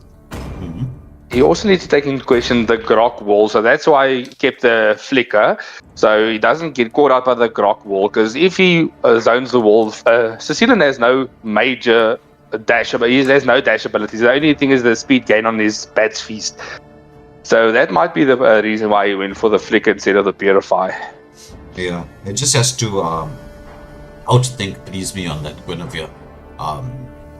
Waiting for that, because I mean that's gonna be it's gonna be the Kimmy and the Sicilian as the prime targets here for the Violet Requiem. Yeah, Kimmy going for the sprint as well, so there's no Purifiers coming out, so both those targets are easily pickings for the Guinevere. So this is going to be a very interesting game. Both teams have very, very solid drafts and very balanced against each other, I would say. Yeah, this is just like it was when we said it in the first game. This is anybody's guess as to what's gonna happen. But beautiful from this Grok using that early game wall to just keep the minions onto their side of the high ground. So this is a very good play onto the side laners, definitely. It's what do you call this? Dota strategy. But then we see this. We see the CC. She's gonna pop that vengeance, but the Yusong gets his passive off. It's like a sort of a 50-50-ish battle. Shiro though gets a bit of poke damage, but getting poked back by the Fasa. Usmi comes in there. The flicker does come out from the Sicilian. Grok throws a wall. As they just want to zone that Sicilian away from getting that level 4 power spike. Yeah, and I mean, if you can zone out the Sicilian early game, that's a great play. I mean, you don't want a Sicilian to get farmed up early enough. Exactly. You do not want that, because once he gets that power spike on the Sanguine Claw, does land onto Grok. He wants to slightly away from the wall of poke damage coming in there. But the Violet Requiem takes down the Kimmy. Oh, but with that being said, Zion is now level 4, so Tyson needs to take this creep and back off. If he overextends, he will definitely pay for that with his life. Yeah, But Bernadetta is one of those very, very high skill heroes. You've got to land that those combos properly. As he's trying to find the angle to get it. There's the engagement here, forcing Take Me Back. And that's what you need, the mage out of the equation. Though this is a beautiful camp once more from Please Me on the Guinevere. Trying to find the right angle. Engagement here onto the Grok. He's taking a lot of poke damage. Fasa heals up, glides back in there. But CC into the mix here, trying to frontline. Oh, the jump goes in, but it doesn't manage to land onto anybody. Grok with the wall. He's trying to get something done. It's going to be used on airplane mode. He's got that Black Dragon form out. He gets everybody to move back. Once more, the eclectic blades from the Bernadetta. They take down the CC, and it's gonna be the turtle going the way of Bernadetta. That's feast comes out from Shiro there on that Sicilian, but everyone has backed off. Oh, that was a beautiful combo play coming out from the Benedetta and the Yuzong. The zone ability, and they even had the Granger into the mid lane. So that was a crazy play coming out and definitely paid off. That's the turtle going to his side. Yeah. So yeah, kill and a turtle. So I'd say they definitely won the engagement. That delayed aiming there from the Yuzong for the side of OTK. Definitely swinging the course of the battle. That's one of the main reasons I'm so scared of Yuzong. I mean, if you have a Yuzong on the enemy team, you can't safely start the turtle in that regard, because he can just backline dive everyone and just throw his petrify, then you're all dead. Yeah, exactly. That full combo of his is a bit mad. And especially in the early game. Oh, a nice angle block with the bat squeeze from Shiro. He's gonna go in underneath the turtle. He's gonna go for the dive now. He forces the fly out from that. Fasa has to get out of that bird form. Meanwhile, Kimmy was in a lot of danger here, but repositioning nicely by Crusher just to stay safe for the most part. Chipper and that Camilla now has the Cursed Blood available, or has it for a while now. So team fights for the side of Scarlet Mayhem are going to turn out to be a little bit more deadly. That oh, but look at the Yuzong. He goes in. It's the curtain call coming out from CC. She pops the vengeance, but has the mobility to dash with his neglecting blades here from the Bernadette. Out in the turret with the second skill to avoid everything. It's like he didn't even turret dive. What the hell is that? That damage dodge coming out from her is beautiful. And that's a very good objective taken. The next turtle of the match is up in 5 seconds. It looks like SMO wants to go on to this Kimmy. But yeah, the beautiful zoning coming out from Camilla. They don't have the ability to dive with that stunning. There's a blue buff stolen coming out from Bernadetta. So the beautiful team play come out from OTK in this third and final game. With the Retribution being available in a couple of seconds, the Collective Blade is not ready yet for that Bernadetta. She wants to try to get a proper level advantage. Is level 8, pushing towards level 9. So this is a good retry advantage to have if you're the Bernadetta. Turtle being oh, there's a charge coming in from the Grok as CC is into the backline. There's a Black Dragon from Guinevere. Even with the retry gap, manages to get it. Let's Eclectic Blades. They're trying to get onto Nafasa, but now it's CC turning around, dishing out the damage. Violet Requiem comes in from the Guinevere, and it's going to be a 1-for-0 exchange. And the turtle, but Granger, he's not done. He wants to go in, but no. Shiro slams the door on his face, sends him back to base. That was a misplay. I mean, just take the win. You got the turtle, you got a kill. Get out. Take the W. Don't overstay. Yeah, exactly. But you know, it's and there's another return blue buff steal. But I'm quite surprised that Gwen won that retry battle there. She was 2 levels behind. Oh, so that was just outplaying. So I'm loving it. Shiro did secure that blue buff luckily, but there's a solo kill once again. Yuzong onto CC, and this is the trouble. If you don't play beautifully according to his skills, that is going to be a hard matchup for the CC, and that's a turret taken in the bot lane as well. Feather the extra coming in defensively there. Chimpa doing a good job just stopping the Grok from getting close to the Sicilian, who almost got trapped in the wall. This is a very, very, very tough game. I mean, currently the map presence is firmly in the favor of SMO, and there's a Violet Requiem missing. Please me did lose that battle, and that is a major ultimate lost. Yeah, exactly.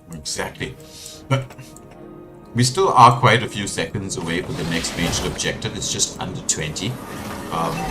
The battle for the mid lane control continues. Island just trying to find the angle to dive in onto that far sub.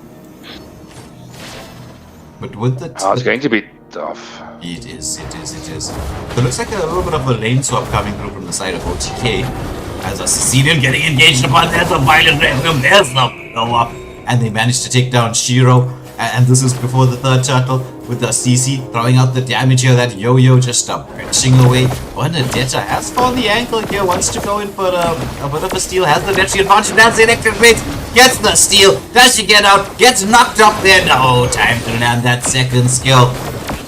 So it's a turtle steal, but there's Curse Blood. It does land onto a couple, but nobody there to really follow up. As Pleaseby goes in, manages to get the kill, but the traction falls landing as Yuzong comes in with a follow-up. There's the Celian with the bat speed just zoning everybody away. Kimmy, she's gonna get caught up, but she does have that second skill to pop over the wall. Jamie does throw out that feathered airstrike, and once more, this battle back in front. Oh, this is a tough battle. I mean, it's going back and forth both games. Only 5 kills at the 8-minute mark, so very good. There's the engagement onto Taste Me with Nugs, and he will get the kill onto Granger. That's a beautiful mega kill to use Zong. You can see how nicely he delayed that, what was it? The second skill. So that he could get the that jump into towards him. Yeah, this Yuzong is currently 4-0, and there's the engagement onto Touch Me, the Zion and Bind Crusher, there's the Ecliptic Blades, and the Traction Pulse not landing, but that's a 3-1 situation. That is a kill secured for their favor. So nice pick off here with the lane swap paying dividends, shall we say. As Sicilian wants to go in. Oh, a beautiful tank with cross for the catch. The follow-up is in there. Shiro once more being so deadly. There's a Black Dragon form coming out. Lots of damage being dealt. It's a Petrify combination. Does he get him? Yes, he does, but it's us. 1-for-1 exchange. However, the Sanguine Claws once more. As Island moves into the mix. Has the Eclectic Blades, escapes with 1 HP from the Grok. The turnaround is in there, but Grok has a flicker to get away. Oh, that is beautiful plays. And I mean, the Lord is up currently, and I don't think SMO has the ability to contest this. They are currently 4.5k gold behind. So with that being said, I would like to see SMO just slow down a bit, looking for a few pickles, but not overextending to major team fights, because they are a bit of gold behind and losing a lot of advantage. Exactly. They're gonna have to play the patience game. Wait a little bit, let the Granger get farmed up somewhat. And well, with the Guinevere, you need to be patient.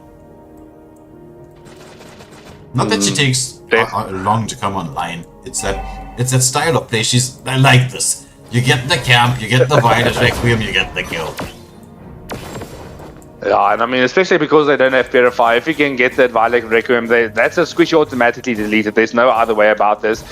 But once again, this is a turret being pushed out, but Touch Me, beautiful job on that CC, getting almost a kill onto Zion. But meanwhile, Shiro gets taken down in the mid lane. So this is already 2 kills down. The Lord will take the tier 2 turret in the top lane, but what a defense mounted from SMO. This game, it still has that back and front feel to it. It's like you don't know who's gonna win out on this one. No, definitely. But there's a Petrify from the Yuzong, but not enough damage to take out Touch Me. But beautiful camp coming out here from Zion, but he does not commit. This is the patience. I mean, Pleaseby and Zion both just staying very, very safe. Exactly. Because I mean, if they can land that, their combos going here, can change the course of a team fight. Because so far, Camilla, the Cursed Blood has not been as effective as I would have thought it would be. Because Scarlet Mayhem have not been really bad for punching up. But there's the engagement from the Grok. The Feathered Airstrike into the mix. Once more Black Dragon form comes out. They are chasing down this Grok. He uses the flicker, but the traction pulse drags him back in as they take down the Grok. And that's the danger of the Yuzong, because they had a beautiful setup on 2-3 with that Grok. The follow-up was there, but then suddenly Yuzong is onto your backline and you have to fall back. And then suddenly the whole team fight turns around. Exactly. You have to respect the Yuzong's backline dive. I mean, you can't stop him from backline diving. Let's be honest. Yeah, like it all comes down to positioning. Yeah, you can burst him, but I mean they don't have any basic attack burst on their side, so it's going to be hard to burst him down while he's in the Black Dragon form. And that's why he has such a good ability to zone out. But please be in a lot of danger. There's the knockup onto in the Violet Record. Biome Crasher will be taken out. And he will escape. There's the stun come out from Camilla. Nugs just doing a beautiful job camping here. Will they get the take off? Sandwich Claws unfortunately not landing. But meanwhile, the bot lane, that is the tier 2 turret taken by Dutch. Yeah, and all of this with 6 seconds to go for this next Lord of the game. Yeah, this is going to be a tough one. I mean, both teams don't actually have the ability to back off from the Lord. They need to contest this because one Lord can change the course of a game, but you can't lose members in this exchange with a Lord. So it's going to be a tough engagement here. Oh, CC forces on the Eclectic Blades, but is he gonna get caught out yet? Shiro dropping the hammer. Sanguine Claws out once more, but Guinevere trying to find the angle to get onto that Sicilian, but Shiro staying safe for the most part. The jump through is there to get back to safety because it's tier 1 target. There's still be there for the Black Jacket form. Now it comes out. Feathered Airstrike into the mix here. As there's the continuation from the engagement. Shiro setting it up, but Guinevere goes in but doesn't land it. That's the thing with the Gwen. It's high risk, high reward. You don't land the skills, you're gonna get taken down. And so this should be definitely... Chumba's gonna have to reposition. He's too low to try to help with this Lord. There's a 4-for-0 exchange. 3 Lord going away of ODK. And with this, they've taken one step closer to the Conquerors of Dawn main stage. Can they secure their spot? Will Scarlet Mayhem be able to defend and bring things back? Well, let's find out. It's going to be a tough defense. I mean, they have a good amount of wave clear on their side with Farza and the Granger. So it all comes down to the pick-off. If whoever gets the better pick-off will win this fight. And currently it's going back and forth. Both teams doing a very good job picking off the right targets. I would like to see a shutdown on Nugs. If they can get the shutdown, that's a lot of gold in their favor. But he's been so safe for the most part. If you consider how he's been delaying that Black Dragon form, he's just waiting. As soon as the backline's available, as soon as that Feathered Airstrike comes out, that's when he's making a move in. So we should see some turrets falling. The Lord being allowed to be stopped. There's Camilla going into the mix. Sanguine Claws does come out, doesn't catch on to anybody. Camilla trying to find the angle to land the Curse Blood. Rocking engaged upon here. There's a Feathered Airstrike. The Lord in charge of it. But the Eclectic Blades into the back line. As it's going to be a kill. Bernadetta somehow surviving. Takes down everybody. And it's... Oh my goodness. Camilla escapes. It's a 3-for-2 exchange. But the top lane tier 3 turret has been taken down. I mean, the tower shot was zoning onto Carmilla, and they just used that moonlight waltz of the Sicilian. So, what a crazy play keeping the Carmilla safe. So, it's a 2-for-2 exchange. So, there's not a lot they can do more with his advantage. So, it's going to be a successful defense coming out from SMO. They lost a tier 3 turret, though. Yeah. Just checking the stacks here on Sicilian. He's picked up the Sky Piercer, 47 stacks on the Sky Piercer, but it's 250 stacks. 250. That's not bad. That's not especially high, but it's a good stack to be on for the mid game. So around, I want to say like 400 stacks, 350, 400 stacks. That's when Sicilian starts to one hit. So he's not far away from that. If this game goes on for another, I would say 5 minutes. Then the Sicilian will be able to start one-shotting everyone. Yeah, and well, the way things are going right now, it might. But we do have 30 seconds to go. They trapped the Yusung off, and also funny. They trapped the Yusung off in there. We will see the Lord spawning up in a couple of seconds. It's not quite the 8-minute Lord, but it's going to be a game of map control right now. as Bonadera is just trying to make sure that the map control is in there. Second scaling back to safety, doesn't want to go into a man fight up against the CC, but there's the engagement. They know they have the number advantage right now to OTK. They're trying to force distraction. Pals pulls the Grok back. Camilla front lighting, but they're just zoning everyone away, finding the space to try and take this Lord. Grok wants to scout out. They don't want to leave this uncontested. Nice push there from CC in the bot lane. But it's going to force the Kimmy to recall. So the numbers advantages are going to be on the side of Scarlet Mayhem for this fight. But the angle is in here. They're trying to engage onto this Yuzong. So since they left the bot lane, but there's the knockup coming out from Please Meet. Violet Rhythm not landing as much. There's Zion onto Please, and that will be Black Dragon in the back line. Beautiful wall just to defend the bot lane, but that is one taken down. The second is almost out. Well, what's the new alt called? For Grok. I forgot what it's called. I still call it Wild Charge. I need to go check. I thought that Tectonic Charge or something like that, I believe. Yeah. Well, we can refer to it as Wild Charge until we know the check there. The Lord being started up, being set. Is it gonna get reset? Can I find the angle? Is a Bernadetta anywhere? Oh no, actually both the junglers are dead. Both of them are dead. But with the Bats Feast and the Kimmy combo, they should be able to get this. And they do manage to secure this even without the jungle. So it looks like OTK have the advantage. And this was this the 18-minute Lord they managed to take? It was the 18-minute Lord. So this is going to be the ending angle. I mean, there's no turret in the top lane left. But with that being said, they still need to play very disciplined. They have the ability to end this game if they don't lose a member. Yeah, if they don't lose a member.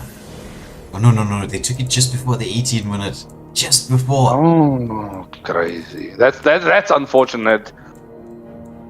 Because with the 18-minute Lord, you just need one more wave to go through. You don't even have to like fully sync things up. Obviously, you do want to because discipline's the name of the game. But if you go in with that 18-minute Lord, he just tanks everything. You just need to create the space for the ending angle. So finally, it's here. Zong. Yeah, you do have the Yuzong. Did you realize OTK's mid lane turret has stood the test of time? Oh, that's crazy plays coming out from Shiro. So that battle of the mid lane was won by Shiro, but the Lord being able to, he was left alone in the top lane, successfully defended. Jackson Pulse on to feel me, but that CC immunity just keeps him safe. So the Lord was pushed. They only got a tier 2 turret in with a whole exchange. So that is a successful defense, in my opinion. Yeah, but it is quite strangely so. In fact, I thought a couple more talents would have fallen. I mean, the lanes were basically almost synced up perfectly, and not a lot of advantage gained from this Lord. Actually, I would say really none at all. He got a tower that was already half health, so yeah, not good. But I mean, Granger is going to start to hurt. I would like to see Granger just sell the Sky PS. He's already on 630 stacks on his passive, so if he gets that Sky PS out, then just buy something else. I mean, anything else would be better than a Sky PS with 4 stacks. Yeah. Exactly. You want to get out of that. I mean, especially when you're heading towards the stage in the game, if you don't have stacks in your Sky Piercer, it's an item that's dead weight. And now, solidly. Yeah, now we get the 20-minute Lord. Oh my goodness. This is a game end. I mean, if okay, that was a sentence ender. Stromsy got just shocked as I was. That's something happened. Who's lagging? Oh, it's is it Yuzong in the base? Yuzong in the base.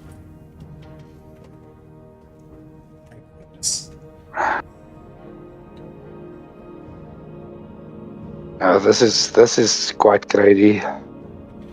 Yeah. So let me just get us back up on speed. Alright, let me get my camera up and running.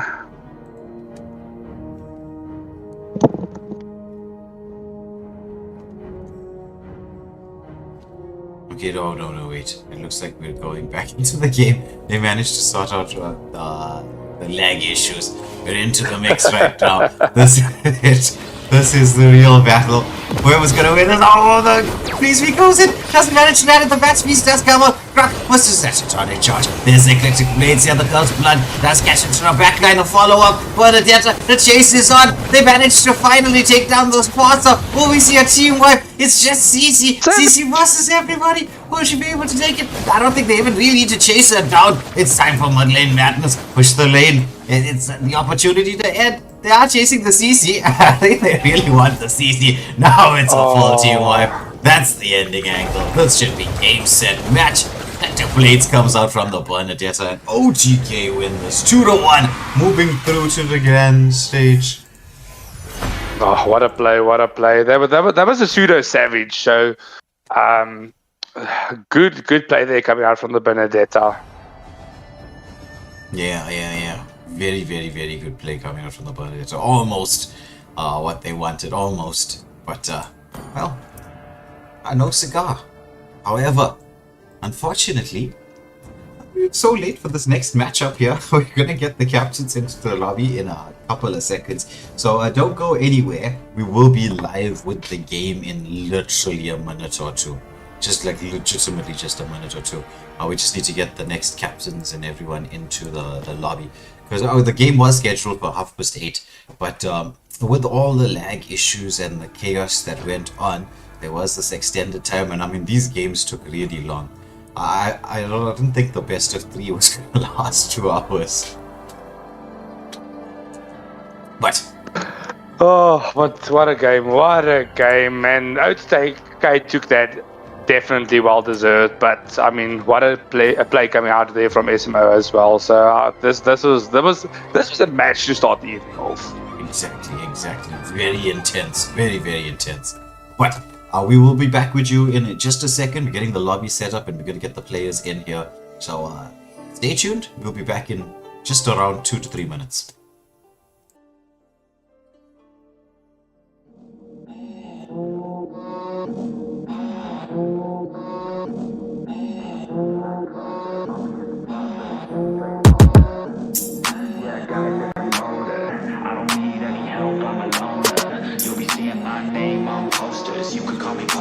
I got all the voters. I swear to God, I've been at it for a minute. Climbing to the top, and this music was my ticket. Found a way to grind, turn a passion to a business. No limit, I'ma get it, having millions as a witness. I'm addicted to winning, living up every single day. I'll be fighting and building up in a million different ways. I don't think I can stop, I think I need the chase. I love to race, and I'm running till I'm first place. Long nights, long flights, I'ma make it big. Big dreams, big sights since I was a kid. Doing things that I like, let the pieces fit. I like the pain, feel alive when I'm under it. I could change, adapt to what I need to. All these obstacles, they looking see-through. Don't let the anger out, just let it feed you. I'll see you at the top, just let me teach you. Yeah, I'ma be a high roller. Move forward in the battle like soldier. In the game like closer. I'll be at the top of the chain, straight owner. Yeah, I got a different motor. I don't need any help, I'm a loner. You'll be seeing my name on posters. You could call me POTUS, I got all the voters. They be like, really? You got a milli from doing something silly? I'm like, chilly, I've been killing for decades now, Billy. Well, maybe like several years, but who's counting really? I just know how to turn something silly into a milli. Got a lot to say, and a lot need to hear it. You don't quit today, we don't stop, no, we feel it to the top. Yeah, we change our whole world, yeah, we steer it. Getting lost in the things that make us all worth hearing on. I'm the first one to turn up, learn stuff, but mostly I'm just in the lab getting work done.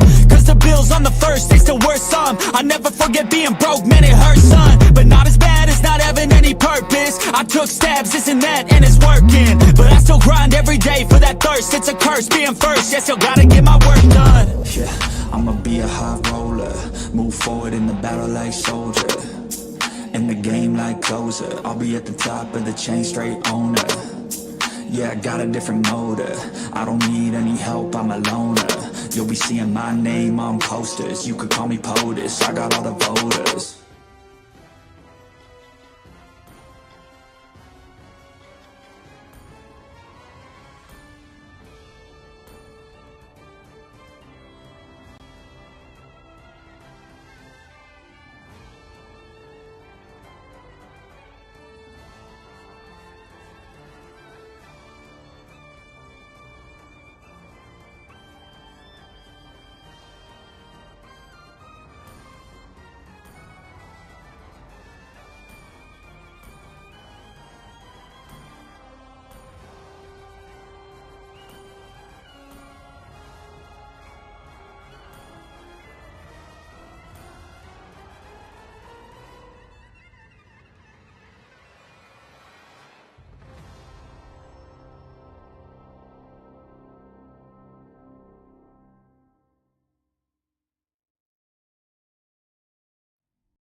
Welcome to the battleground,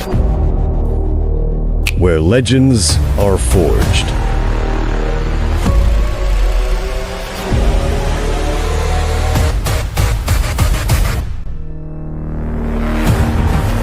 That's the early move. The random dive does land on 2 feet. The Rangers had a bit fast to be able to secure this game. Haven't let you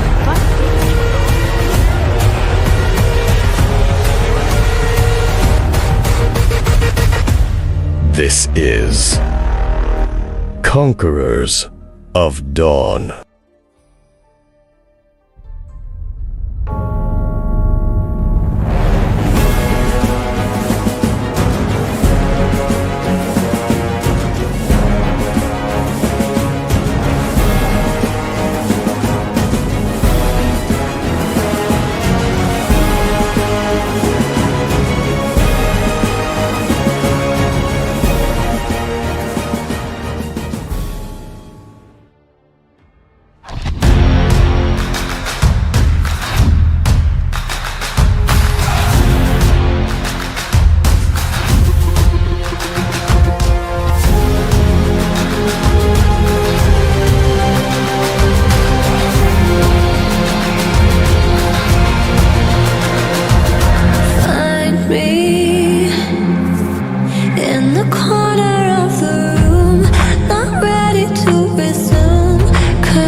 Welcome to the battleground, where legends are forged.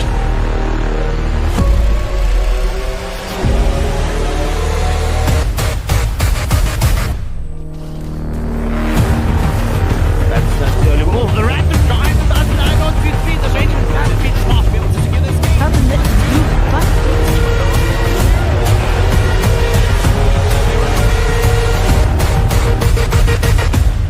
This is Conquerors of Dawn.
Hello everybody, welcome back to the stream. We've got everything already set for this next match. It's Vikings up against the newly formed Aquaders. So this is going to be an absolute cracker of a game. I can't tell you. It's actually like the first game. I couldn't say just from looking at the matches, because usually we have an idea as to who's going to be winning. Right? This was not one of those ones, and I think even here as well, this is not going to be that easy. No, definitely not. Definitely. I mean, we saw Vikings do very, very well in the MSA Cup, and Aquaders, we haven't seen the newly reformed squad play yet, but I mean, the solid names, big names on their team. So, going to be a very, very good game, I think. Yeah. So the CC coming out as a ban. CC has been one of those heroes that it's been picking up a couple of bans Time to drop the beat occasionally. of the flash. I'm not sure if it's worthy of a first ban, but I mean, if you do your homework up against the enemy teams, like as you can see, right, Joy being the first ban coming through there, first FP no Joy. Quite literally. Yeah, unfortunately not. Unfortunately, I don't think he will ever play a Joy in a tournament. Petals fall.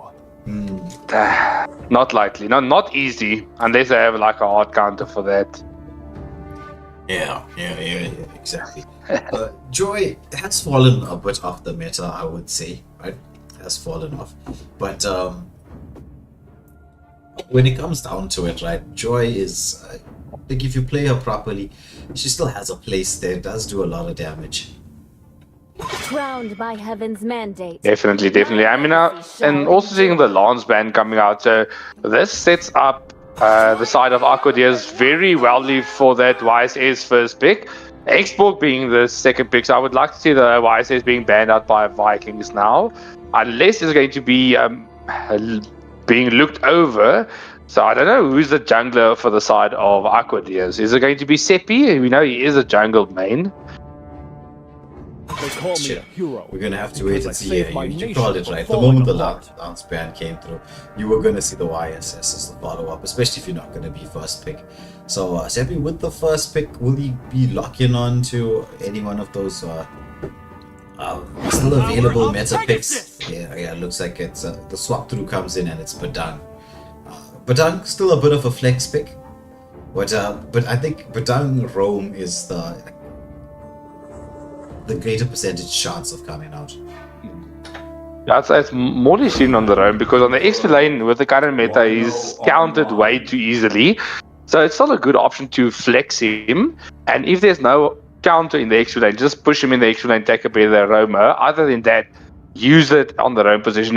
He works very well with the current meta as a roam, and that's why he's doing so well.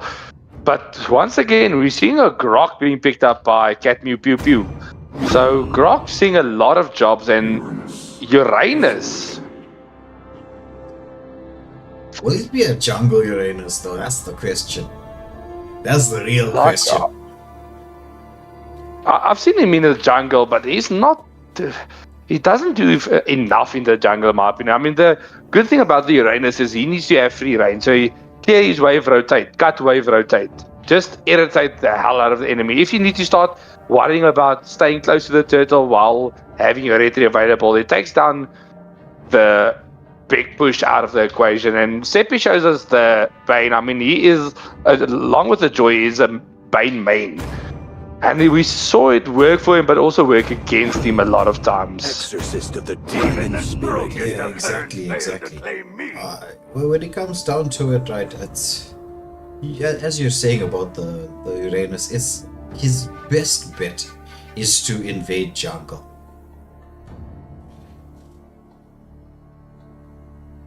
That's the way to play it. It looks like we have a little bit of a lag issue. We did do the check shortly, which is why we took a little bit of time to get online. But we do have, that sort of a lag issue. Let me just get our screens up as well. Alright, so I was just informed that Aquaders got a black screen. They're just quickly sorting that out. Alright, so what we should do is just tell the captain same bands, same picks. We'll end and restart, and then the black screen will be sorted out. Why did they manage to fix it? Okay, let me just quickly find out.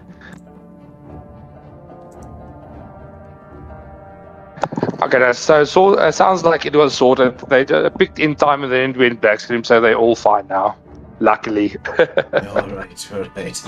That's good. So with this Yuzong being picked up so early, that takes out the Badang from being a flex pick. He's automatically into the roam. I don't know how I feel about picking all three of the frontliners in the first phase. Yeah, that's the thing. That is the thing. Born with talent. Oh no, it looks like I think it should be a Gwen roam. I mean, a Gwen jungle. I don't think good if you can work on the XP lane, but not the best. Uranus would be obviously the better choice. They both have the retribution spells, but they do have time to get things changed. Yeah, true. So I mean, both teams are taking out all the frontliners. So I think this will definitely be Gwen jungle, Uranus on the XP, and then Grok on the roam position. That would be the ideal you want. But I wouldn't have put the Guinevere and the XP and the Uranus on the jungle. I don't think that would work ideally. Yeah, agreed. But we'll get to see what the strategy Vikings does come up with. Vikings is one of the teams that do draft quite excellently. So I'm sure they have some sort of strat in mind. They do ban out the Granger. Because Granger, I'm probably thinking that they have an idea of what they want to pick onto that gold lane. I mean, with the golden mid being the only picks available, this kind of streamlines the bans. There's not a lot of thinking. It's either or. So it does answer the question a bit more. But now the question is, so if I'm not mistaken, Catmew Pew Pew is the Navaria main we saw in the games. So yes. are we going to see respect coming out from the side of Aquaders, or are they going to leave that Novaria open? Because I think Novaria currently with its lineup against the Bane will be quite deadly. Yeah, well, Novaria is one of those heroes, right? When she first came out, very broken, very deadly. Now I've not been seeing the light of day all that much. I thought 1-1 was gonna sneak into the mix, but no. But I would have picked the 1-1 earlier. I mean, instead of the Guinevere, pick up the 1-1 because there's a lot of ability. You have the deadly cash to watch out for, but other than that, that is just easy targets to stack up on. Yeah, exactly. Very easy targets to stack up. Will we see another marksman ban come through? Maybe a mage? Butterflies born by thy wish, guided by lantern. Yeah, the main thing that the side of Aquaders are lacking is mobility. They have the only mobility is the Black Dragon, and I don't know if you can count the first break from Badang as a mobility, maybe, but also not actually. So I would like to see something with a bit more mobility on the gold lane. So Irithal or Moskov would be my bet for the gold lane there on Aquaders. Yeah. I'd actually be thinking the same thing. Irithal or Moskov. Maybe a Moskov might be right here. Pick up the Purify to deal with the Gwen. You're gonna have that massive split push potential, and as it's still marksman and mage to pick, you're gonna have the backline dive potential. Lunox coming out here by a pick from Handsome. Will have that ability to melt the front line from the side of Wadiers, and some escape ability as well in that brilliance form. Yeah, I mean that's a good pick, and it takes out the Lunox from the enemy team because they currently have no response for this Uranus. So if they don't get a carry, I want to say they need a carry, otherwise it's a lost game. Yeah. Carry and Villiers. Villiers is another hero that's quite good at dealing with the Uranus pick. It is Villiers is good if you know how to build him. So as you know, Villiers has his sustain build, his high damage build, and he has a specific tank killer build. So if they build him right, he's able to deal with the frontline ability from the side of Vikings. But if they don't build him wrong, he's going to do absolutely nothing. Yeah, exactly. It's the build part is going to be very important here. So we are going to see Uranus in the jungle. Interesting. I don't know how I feel about the matchup between Gwenny and Yuzong. The thing is, Guinevere is able just to outpoke him, knock him up, trigger a passive dash back, just poke him dead, and then he can't do anything before the first turtle. Yeah, but you gotta land the skill, that's the thing. Whereas, Yuzong now, it's not so difficult to land his skills. Yeah, you literally just need to know how to first skill, third skill, to dive, and then your passive is automatically procced, and GG's with the petrified GG's. Exactly, you just gotta learn that the one basic combo that goes for the laning phase, and that's gonna be it. We're heading off into the match. This is the first game in a best of 3 between Aquaders and Vikings. And this is one of those games, right? Like I said from the start, I cannot tell you who I'm favoring in this particular matchup. It's very tough in the draft as well. There's both are they're not bad drafts, but there's a lot of changes I would make to the draft alone.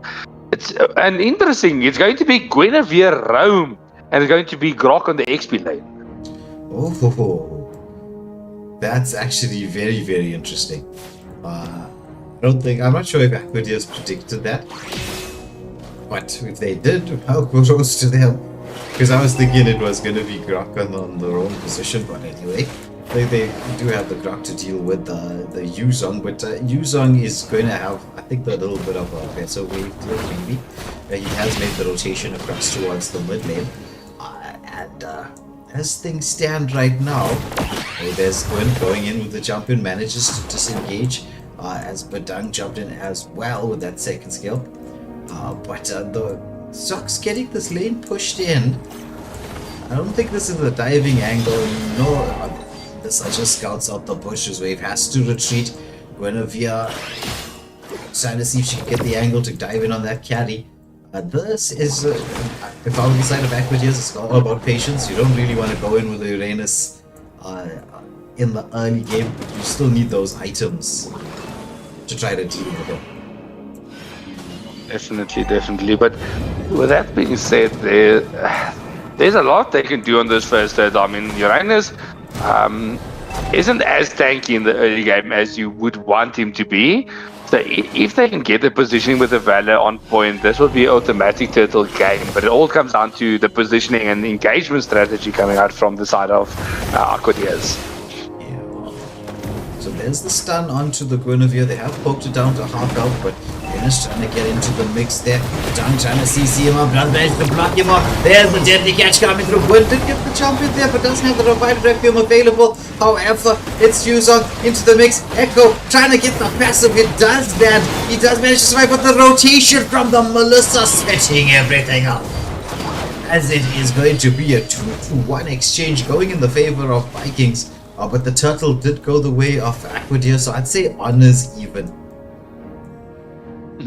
Definitely. Yeah, the gold is a little bit in the favor of the side of Aquaders currently. But with that being said, there's very good rotations and pick-up potential coming out from both teams. And the only big problem is with the Uranus jungle, he's so far behind. He's a 2-level lead almost behind Seppi. And that's only due to the jungle speed. Yeah, exactly. Bane has some of the fastest jungle clear. Once more, Wave has been scouted out, but has to reposition here. I think that it's coming down to timing, right? Aquaders needs to be a little bit more patient in comparison to side of Vikings, who need to try to get some stuff set up. But it's going to be a battle of the mid laners. I mean, of the gold laners, sorry. It's about which gold laner comes online first. Yeah, definitely. And I mean, also, I just looked at the item. Mystic on the Uranus going for the Enchanted Talisman first item. So he's going cooldown poke instead of full tank sustain. So it's an interesting item build coming out. Handsome being caught out. There's the first break into the first crack. A beautiful escape from Handsome. But Mystic does pay with his life. Yeah, the brilliance form from the Lunox. The chase is on. They want to go in there. The flickers coming out. Melissa did use that go away in the backline in the battle between the Melissa and the carry. But I think they are sticking around. They want to try and give carry the space to get online. Because I think even the teams realize this is going to be a proper gold lane battle. As Wave is doing an excellent job here of just zoning everybody away. They're trying to get as much gold as they can. There's a deadly catch follow-up. The Violet Requiem into the mix. But Bane dishing out the damage. Sepulchre gets a kill. Oh, but the flicker play from Wave from first crack. They sacrificed the second turtle. But what a benefit. I mean, this is just exactly what you want. But they use the movement speed. The Bane almost got all the way across for this invade. But there's a petrify combination onto this Uranus. He's not so tanky as it was mentioned by Shroomsy here. Although Brilliance form does come out. But Yuzong's still in that Black Dragon form. There's a lot of poke. There's a blue buff steal. Aquaders have put their foot on the accelerator. Oh, and with that advantage, they have this early game in the bag, and they can only snowball from here. So the only thing that comes out now is the Guinevere is not having a good time. I mean, there's not good targets to pick off. The only good targets maybe the Bane, but there's once again the first crack, but Handsome will get taken down in that exchange by Valor. So Lumi with another kill on the board for the side of Aquaders. Yeah, oh my goodness, they really are accelerating through this mid-game. I mean, that's the thing about the second turtle, right? The second turtle, in my mind, is one of those ones where you don't really have to say it's time to go for that second turtle. There's this option to do what Aquaders just does. Oh, deadly catch! Turns around! There's the setup, and Vikings was trying to get into the mix, but he's gonna get melted down. It's a 3-for-nothing exchange. Bane healing back up here. They want to chase onto Handsome on that Guinevere, but Guinevere has to reposition. Yuzong with the lane swap now is gonna give Melissa a hard time. Melissa will not be able to just go to clear the waves properly. Oh, that's a concealed play coming up from the Vidang. The wave clear is in. Will Aquaders be able to take a tier 2 turret? 6.5 minutes. When do you get to see stuff like that? There's another one falling in the bot lane. Oh, might be falling on a wave, so it just cleared out. It is time for this next turtle coming up. Will we see them go for this? They're continuing the jungle invade, but will they allow it to go to the Lord? It's still quite a long time for that Lord. Yeah, I mean, it's a whole minute and 10 seconds for the Lord, so I think just take the turtle, get that farm, and just wait another 20 seconds. There's a beautiful first break onto 2, and Black Dragon form into possession, and Mystic in a lot of danger. There's that 5 underneath the turret. Handsome, the passive has been proc, but he does escape. Mystic gets mauled by that beautiful light wheels. Yeah, and with that, the turtle has been taken down. We should see another tier 2 turret fall here, potentially. Yuzong waiting as Gruck is going to try to clear the wave here. Valir just throwing out a couple of skills. Not the best at taking turrets is of Valir. So the tier 2 turret still stands. The problem with the early game was Grok was stuck in lane against this Yuzong. Yuzong just cleared and left, and the Grok was constantly stuck. He couldn't escape. But check the scam coming out from Echo now. The wave is pushing in there. He gets the first kill, but beautiful discipline, not committing. That is something you don't see as often. Yeah. People usually see somebody, they want to go in, but it's all about vision. I'm loving this from Aquaders right now. They've created so much of space, so much of vision for themselves.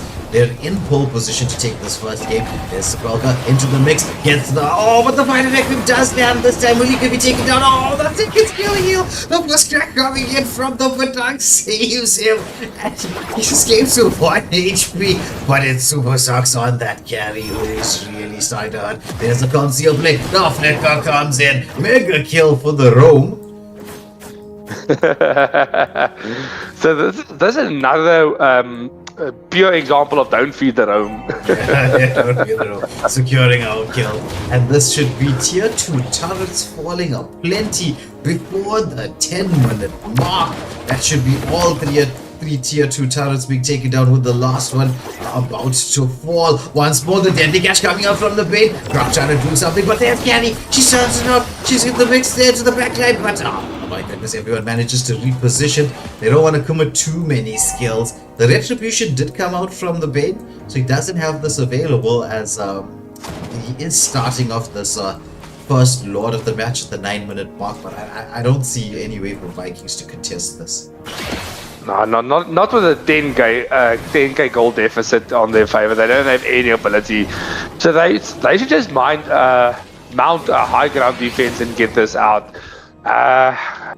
Yeah, this is going to be a tough defense. I think this might be an ending angle for the side of Aquaders. Push in the mid, crack that base turret, and get the Lord in. That's the main objective now.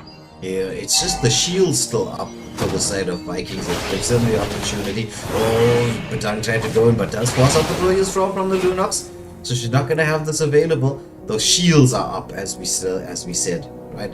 So the waves are fairly well synced up, but it's all going to come down to those shields still being available. Lord pushing through on the top lane, being allowed to go in by himself. Yuzong and Bane making the rotation across. Grok just trying to seal the deal and cover that space. Bane just parking the passive on that first skill. Wants to get things set up. This is the one turret without the shield. The Lord is going to charge him. You should see the deadly catch there to follow. And they engage into the base here. Yuzong zoning everyone away with the backside pop, and look away. The first crack flicker set up. The follow up from the team. Ballista throws the go away there, but as they're trying to defend through the Lord is into the base once more. The catch cover, but Ballista the shield round. She almost sustained it, but Bane with the setup. That could be it. It's a full team wipe. They just leave the no. It's gonna be 4 for 5 exchange with Villiers. Basic attack for Villiers with the true Villiers. This should be game set match. Going the way of Aquaders. that was a comedy towards the end there. Well played, Aquaders, picking up the first win.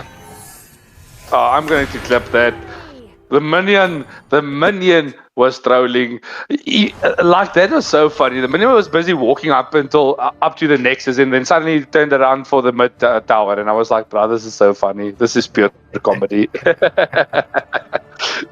Exactly. Comedy gold right there. Oh my goodness. We'll have the next game set up. We'll just make sure that everything is up and ready and set for the next game. I'm just gonna do the little bit of adjustments, but what a matchup between these two teams. This time around, we will see Vikings with the first pick, first ban coming through. Will they be able to even this up? Will we have the second game that goes towards a full 3 games, or will we see Aquaders clutch this out 2-0? But with them having first pick, there's a lot of options. I would definitely say the Badang currently in the hands of Waves is way too deadly. So I would say either pick up the Badang or ban it out. But then the question comes in as well. Seppi's Bane was so good in this game. So do you think that also deserves a respect ban, or do you think it's so they can deal with that? That's where the question lies. It's really the question, because do you want to respect ban or Bane? That's it. Oh, who's going to with us? Yeah? Make sure. It might just be Ina. Yeah, it's Angelic. So she changed the profile pic. Right. So let's get this game started. We've been discussing what we think is going to happen in the drafting phase. Let's just see what exactly will be going on in the drafting phase. Both teams have readied up. We're going into the drafting phase. Cat meow pew pew with the first ban for the side of Vikings Gascon Esports. So a little bit insider knowledge here. I would leave open both the YSS and the Lance, because I know actually Seppi doesn't like to play any of those 2 heroes. Interesting fact. He can play them, but he doesn't like to play them. Yeah, well,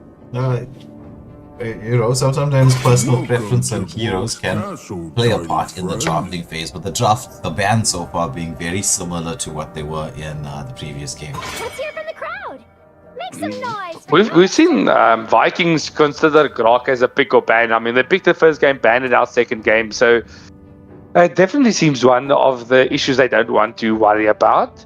But then once again, the Joy is now left open. Will we see the Joy ban or the Badang? I think they might be looking at, oh, Joy left open. Seppi, show me. Yeah. Well, he gets the option. They ban the Xbox. Joy is open. Let's see if Sapoga's gonna pick this up.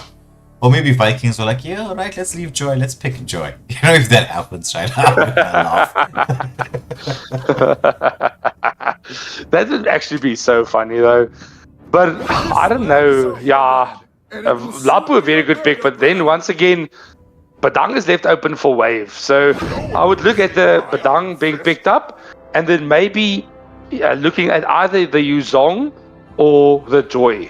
Because you need to pick the Joy in the first phase, otherwise it's banned out. Yeah. So maybe third pick Joy. Yeah, but if you think about it, 1-1 is also open at this moment in time as well. But I don't know how I feel about 1-1 into a Lapu. Lapu actually does very well against the 1-1. Maybe VKG can pick up the 1-1. Yeah, that's true. That actually is true when you think about it. Because Lapu has that constant ability to just dash. But if you're a good 1-1, you can get that the full set in like a couple of seconds, but yeah, it looks like they were thinking the same way you were thinking, picking up the U-Zone to go in with that Batang. Worked for them in the first game. I mean, so why change it really? And it also does very well against the Lapu. Lapu Yuzong is a 100% skill matchup. So no one wins the matchup. It's the better player who wins the lane. Yes. The better player wins the lane. But that's the thing. I mean, you and I were having a talk earlier about the various roles and matchups and what skills you really need to have. So XP laners have to have that 1v1 ability, right? But really what they need to have is the ability to manage waves. Because it's not like you want to go into a full-on man fight in the XP lane. Though, you know, that's what the manly XP laners do. Yeah, and I mean, that was the problem that VKG had in the first game. That Grok, he helped at the first little, but other than that, he was stuck in lane. He wasn't able to rotate because of Echo's presence on that Yuzong. So with that being already one member missing in all the team fights in the early to mid game, that's game changing. Exactly. Because I mean, and that's how you win team fights. I know people talk about positional advantage and having your team fight skills all available and stuff like that, right? Yes, I'm not saying that they do not matter. They do matter. But to be honest, the factor that matters the most is numbers. You don't want to go into a team fight with a number deficit. You need to have more players than the enemy team. It's a fundamental of the game. It's a basic. The only reason you would go into a team fight when you have a deficit if you're like 15k gold ahead. But other than that, no. Exactly. But it looks like Vikings are going for a tried and tested combination here with Sicilian and Camilla. With Lapu in the mix, that could work out with that Cursed Blood. But the proper counter to a Camilla comes through with that Valentina. It's what happens if you pick up Camilla too early and Valentina is open.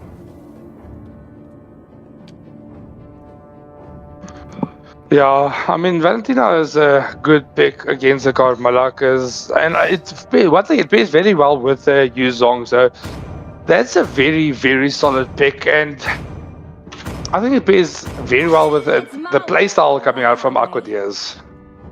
Yes, I agreed. You do like that aggressive style of play, and so you and I are going to have a battle on our hands, Shropsy. We need to figure out which Cursed Blood is going to be whose. I mean, you can't tell them apart, so we're going to just say there's a Cursed Blood and there's a second Cursed Blood. Oh, it's gonna be tricky. I'm not gonna lie, it's gonna be tricky. Ooh, the Bruno pick. Value in me. Bruno is a very strong laner. I think we're gonna see the lock onto that Bruno pick. Nilo, he's just hovering around here. Does lock on, and then Mystic picking up that Fredrin. So this time around, Vikings going for I'd say a solid draft in terms of early game potential from the Fred and the Lapu.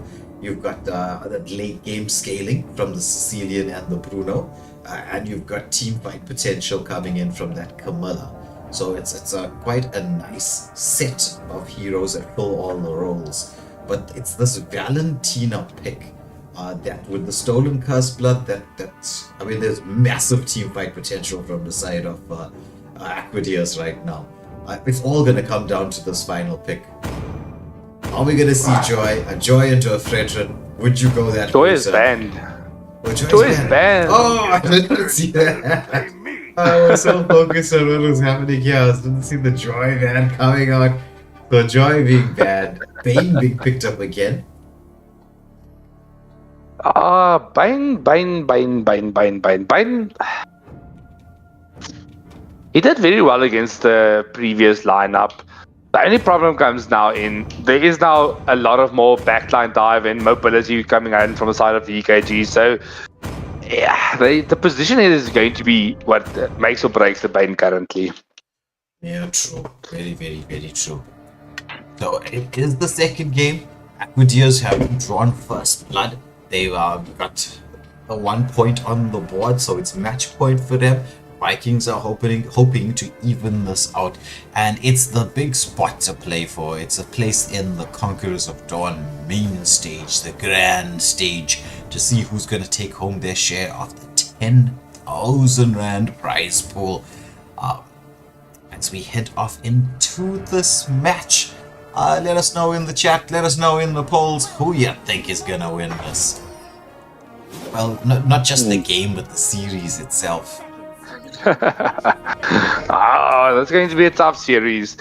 I don't know which draft would do better. I mean, both has their advantages as well as disadvantages.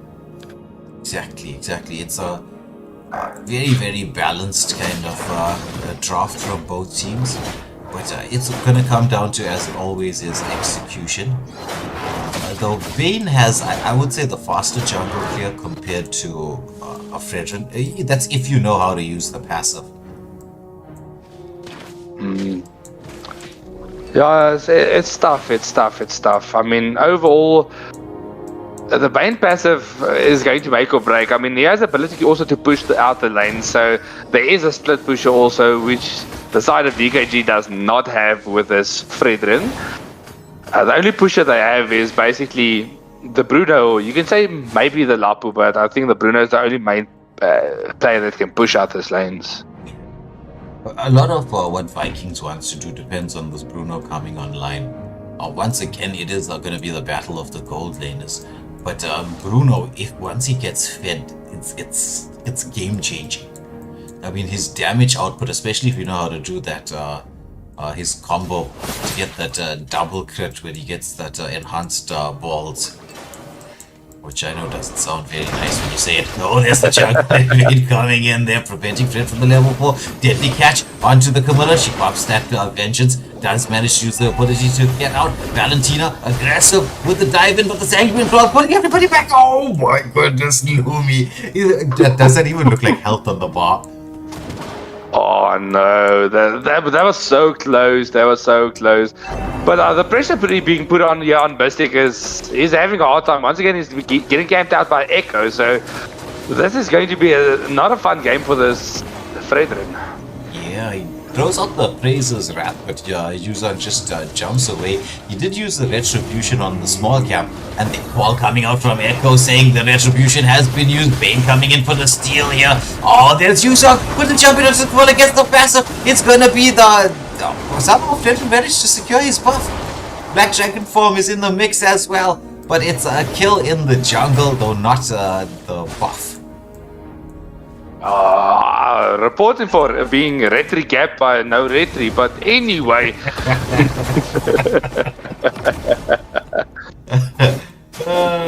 Lapu going in onto the Yuzan. Yuzan gets the passive up just in time, but Lumi there with the rotation just to keep the Yuzan alive and in the mix, be able to recoil and get back to safety and then come back to defend the lane. Yeah, this is a bit gold being put on by Handsome. Okay, opts to go rather for the rotation than the clear, which is not a bad choice, but there's going to be a massive fight here in the bot lane. Mystic is not far behind on farm, and he still has the ability to stun up everyone, and Carmilla is there with the Cursed Blood, so this might be the fight they want to take. Oh, there's the Cursed Blood coming in with the Cursed Blood with the follow. Praise's Wrath does not manage to land, but this Cursed Blood doing so much damage, however. It's a 2-for-1 exchange going the favor of Aquaders. Oh my goodness. Handsome with the return takes down another. It's a 3-for-2 exchange going this time around in the favor of Vikings. Gascue Esports. Beautiful rotation there from Handsome, setting up the 2. Oh. That was crazy. I mean, the Cursed Blood coming out from the Valentina is definitely the better one. It landed onto 4 people, and that's how they got that massive damage. And then the rotation from the Lapu just to seal it all off. So that was a worthy exchange you can make in that regard. Yes. So it's 3-for-3. Rolled slightly in the favor of Aquaders, but I mean, so slight that it's negligible. Red starting and pulling up this turtle. Bane into the mix, does have the level advantage. Sanguine Claws onto the Petang. The Black Dragon form is out there. Bruno is into the mix as well. But the first crack lands onto the Fredrin. There's the Cursed Blood. There's the stolen Cursed Blood. There's the deadly catch into the mix. But the Sanguine Claws back. Lampu trying to get into the mix. He's just CCing everybody up. Everyone's trying to run away. But Bruno comes in with the double. Oh, bro, that was crazy. This double Cursed Blood is making it very hard. And once again, the battle was won by the rotations, but they overstayed. They got the kill early onto that Fredrin. They should have just retreated instead of overstaying that fight. But I mean, currently, this is a very, very good fight so far. But Bruno will get caught out of position here. Badang is into position as well as the Polga. There's the deadly catch. And he does finish it off with that enhanced basic attacks. Yeah, the turret almost being taken down by the minion wave there. But yeah, Bruno just slightly overextended. The gold is now creeping in towards the advantage of Aquaders right now. But as you said, this double Cursed Blood, right? I don't even know whose Cursed Blood is whose at this moment in time. I'm just like, there's just Cursed Bloods aplenty. They can only basically see as soon as they start to disperse, because if they bunch up together, you can't necessarily see who's linked and who's not linked. Bane into the mix, throws out the first kill, but return poke coming in from that meow. Pew. Oh, but look at that, Nabu jumps in there, there's the first crack, there's the follow-up, and we do see the Cursed Blood landing. And Fredrin trying to CC up this Batang, but he throws up the pokes. Oh man, dashes back from the appraisers, right? Beautifully done there. Oh, they did a very good job at melting the Carmilla before she's able to Curse Blood. And that was a one exchange, and they're looking to take the top lane turret. I mean, with only a Fredrin, there's no ability to defend that. Yeah, and this is a map pressure here on the right side of the map, shall we say. Where they can create the vision for themselves to be able to set up to take this neutral objective. It is the third turtle of the game.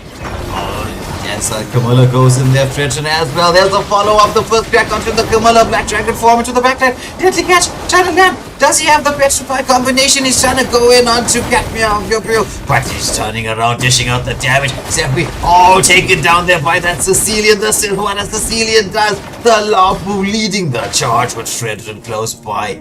That is a 3-for-1 exchange going in the favor of Vikings. Oh, but this Nyla doing a very, very good job just rotating to that fight. If the Bruno was not in that fight, they would have lost it definitely. So that was a good rotation coming out. Yeah, exactly. Oof, but down with the first crack just to try to force that Lapu away. But the waves here from the side of Vikings is very much in their favor. They want to try and equalize the turrets here by taking this bot lane turret. They just need a little bit of a wave. Once more, stolen blood. Bruno dishing out the damage. He should be able to take down the turret. Oh, they pull back the Valentina. They should take the turret as well. So beautiful lane cut coming in there just to secure the neutral objective. They're making their movement across. Badang wants to go in onto that Camilla, lands the first crack, but she does escape with the Sicilian. There's the Cursed Blood into the back. Badang is taken down. Yuzon using that full combination gets the passive proc to Dilo, but somehow he turns around and survives the engagement onto Yuzon. Fredrin is in the front line, but he gets taken down himself.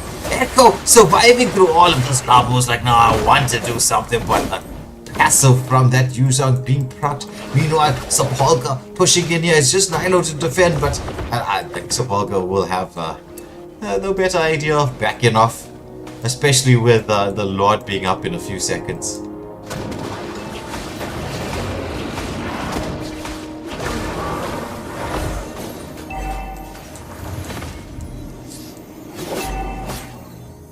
Now, in the mid lane, once again, it's the stolen Cursed Blood. The Lord is up, Sanguine Claws, just used to clear out the lane right now. Yuzon in the front line. Stuff comes out onto him, but no one wants to really engage on that Yuzon just yet. Everyone's setting up, they're getting their skills ready. Beautiful position here from Wave. Kiroa, what is going to be making a move across here, but has to be a bit careful. Fred Mystic on that Fred. trying to keep that level advantage like a little bit lower, but Zeppi has that 2-level advantage. Ransom being poked down a little bit low, but that doesn't really matter to a Lapu. Yusong going into the mix there. The Bat's Feast comes out from the Sicilian. There's gonna be the stolen Curse Blood into the first crack. The follow-up from Aquaders is absolutely devastating. 2 for nothing exchange and the Lord. That was crazy. That Valentina Curse Bloods are on point, onto 4 people. And this is the lost mid tier 1 turret. I mean, there's no way they can defend this. And the Lord will be only spawning up in the next 5 seconds, so they have the ability to get a lot of advantage with this next Lord. Yes. We will be trying to take down as many tier 2 turrets as possible. They have but there's the Curse Blood. Doesn't have this time around. Catches on to 3. There's the follow-up in here. They take down Sepulchre on that Bane. And the continuation of the fight. Flicker's coming out. Sanguine Claw's not on the mark. They want to get this mid lane pushed in here. But with the Yuzong making his way towards the mid lane, this is going to be time for Vikings to back up. Get the defensive game going. So the Lord, even though it went the way of Aquaders, couldn't really take the maximum advantage out of this. And I mean, Lumi went once again for the Cursed Blood, but this time, unfortunately, she stole the Bat's Feast. So this might be a mistake coming out from their side. So it all depends on how the next team fight is going to go. But Cecilia needs to recall. He's out of mana, and all waves were defended successfully. There's only this bottom tower that's a little bit into danger. Yeah. It's been scouted out here.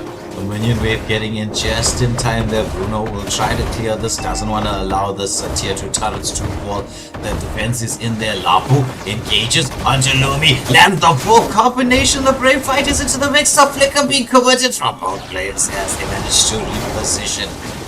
With that stolen Bat's Feast coming out there. Yusong in his airplane mode wants to try to land onto somebody. Oh, but there's Bane. He doesn't want to go into a fight underneath the turret. That's the Bat's Feast coming in from this actual Sicilian. The follow-up Yusong somehow manages to survive. Oh, Brentford before the appraisers. He gets taken down. Somehow Yusong is still in the mix. This is a 2-for-1 exchange going the way of Aquaders, and with this they might be able to secure the mid lane turret, or should be able to. Definitely, and I mean, even with that being said, they can put on some damage onto this inhibitor turret, because there's never mind. Nah, the Sicilian has crazy waves. Yeah, I forgot about that. I don't know why. Yeah. How many stacks does he have right now? Let's check quickly. 213. Well, that's sort of okay for the stage in the game. Not bad. And I mean, he's going a very damage-orientated build. But this is going to be an interesting game. They definitely need to get this Bruno to start joining fights and to focus on the correct targets. That's the thing, because if he can get towards our squishies, but Badang taking quite low. There's a Brave Fighter into the mix here. Badang does land that second skill. Bane with a deadly catch. But however, Badang gets taken down. The Cursed Blood, stolen Cursed Blood. But it's Isabel. Isabel is dishing out the damage. She's going in, manages to take another, gets CC'd up on the Frederick, turning around. Will this be another kill? Yes, it is. It's a 4-for-2 exchange. Lord battling down the mid. This could be it. It's Lapu left to defend against a Bane and a Erythel. Lapu being CC'd up. It's going to be Valentina there, but somehow Erythel turns around. She survives monster kill. Base lock on. Aquaders take this 2-0. Moving forward to the grand stage, booking their place in the Conquerors of Dawn. I mean, legends do rise at first light, and they rose to the occasion, securing their spot. So, well played to Aquaders, taking this in a clean sweep fashion. Yeah, exactly. Well, this game was billed as one of the major fixtures coming up in the Wildcard stages. we still have 2 more games to go. That's going to be taking place tomorrow night from 7 p.m. We will be setting our announcements and everything out there for those of you who are tuning in so you can find out. But well done to the 2 teams who have made it through today. Aquaders here in this particular game and OTK in the matchup before this. So very, very, very well done to those 2 teams. And we're slowly but surely, Shroomsy, just getting the list completed. The final 16 teams. And then the big tournament starts. I mean, like, don't get me wrong, the Wildcards is important. I mean, it enables or disables you to participate in the tournament, but these are the entries to the main stage, and the big teams are still there. I mean, as you know, the top 4 teams of the MSA Cup got invited. There's the 6 teams from the top Nigerian qualifiers that got invited. So this is the big boys we are seeing. Yeah, exactly. It is. No, you know that Bane pick from Sequal got 2 games in a row. Unconventional, but it really worked in the second match. It worked very well. Very, very well. And it helped him to just secure a lot of the objectives. And along with the stolen Cursed Blood, I have to say that knockups, because the layering of the Cursed Blood works so well, because if you knock up the first target, it goes through to the second target, they all get knocked up again, third target, they all get knocked up again. So that's actually a quite deadly combo. Yeah, exactly. It was. But Bane is one of the best heroes for securing objectives. I'd say maybe Lance is better than he is. I mean, I can't think of anybody better at securing objectives than a Lancelot. No. Then a Lance, no. If I look at against the Bane, I would say there is a few that can compete. I don't know which is better. Like, if you think of another hero you don't see as often, is the Leomord. Leomord's objective taking is also correct. I think there's not a lot of people, maybe the Lance will only be a player that can retry gap a Leomord. Yeah. That's true. Because that Leomord first skill retry combination is on point. But the Bane, like I said, unconventional pick worked really well. But who impressed me the most from the side of Aquaders was Wave on that Badam. And I can't believe they gave it to him twice in a row. I mean, he was devastating the first game. The first breaks was on point, and the positioning from him. So he didn't just go and engage every time he saw a player. Sometimes he left the Yuzong to go bundle them around, and then suddenly boom into the backline, stuns up everyone. Yeah, exactly. And those sets, right, he was catching 3-4 players at a time. It was very, very much on point. But Shroomsy, we've had a long stream today, especially for a Saturday evening. Right, we're finally done with it, and big congratulations to the 2 teams making it through. OTK winning their best of 3 2-1 up against Scarlet Mayhem, and it was Aquaders with a very strong, very dominant performance, taking it 2-0 against Vikings Gascon Esports. So those 2 will be added to the mix. We will have some interesting squads coming up next tomorrow. It's Akatsuki up against Honey Buns, first in the mix. And then it's Vortex versus Z Warriors. No, not Z Warriors. Z Warriors played already. Oh, is it? Yeah. Oh, I was sleeping. Apparently. They were in the first game. The very, very, very first game of. Oh yeah, I was busy practicing. I didn't watch stream. Yes, yeah. I was naughty. Nice. Yeah.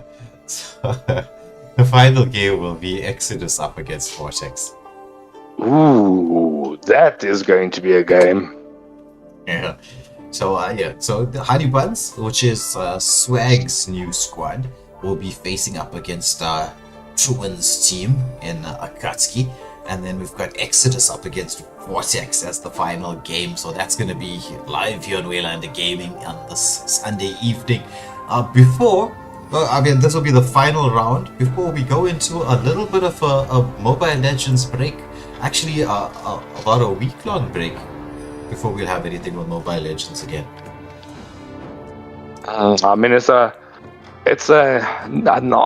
don't want to say need a break, but that's just to sort everything out with the tournament. I mean, this is a major tournament, the first major prize pool we have in our region. So this is going to be something to watch out. Yeah. But speaking of the Mobile Legends action coming up for next week, right? Like I said, after Sunday, it'll be a week. Well, it's not exactly 7 days long break. It's about 5 days. We'll be heading into the Juice EX Clash. That'll be starting from next weekend. When it comes to tournaments that if you are interested in competing in, the Origins tournament will be, which is being hosted by a plethora of hosts.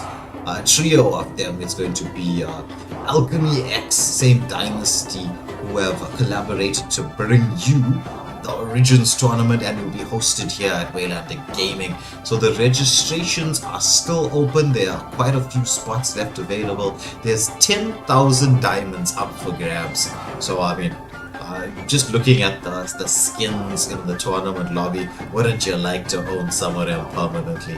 So get your registrations into the mix, as we will be having that particular tournament set up and running starting in September. But it's the only one that's currently available for registration. Juicy X Clash's registrations are done. That tournament, for those of you who just want to watch some action instead of play in it, you don't want to deal with the stress of the tournament situation, you just want to sit back, open a can of Coke and get your popcorn and snacks and everything available and chill and watch, come and join us in from next weekend. We will have the Juicy X Clash running through. So that will be our Mobile Legends stuff for the week. Other than that, we still have PUBG 4 days a week. We've got Soulless Bunnies duos on Monday, Soulless Bunnies 4-man on Wednesday. We've got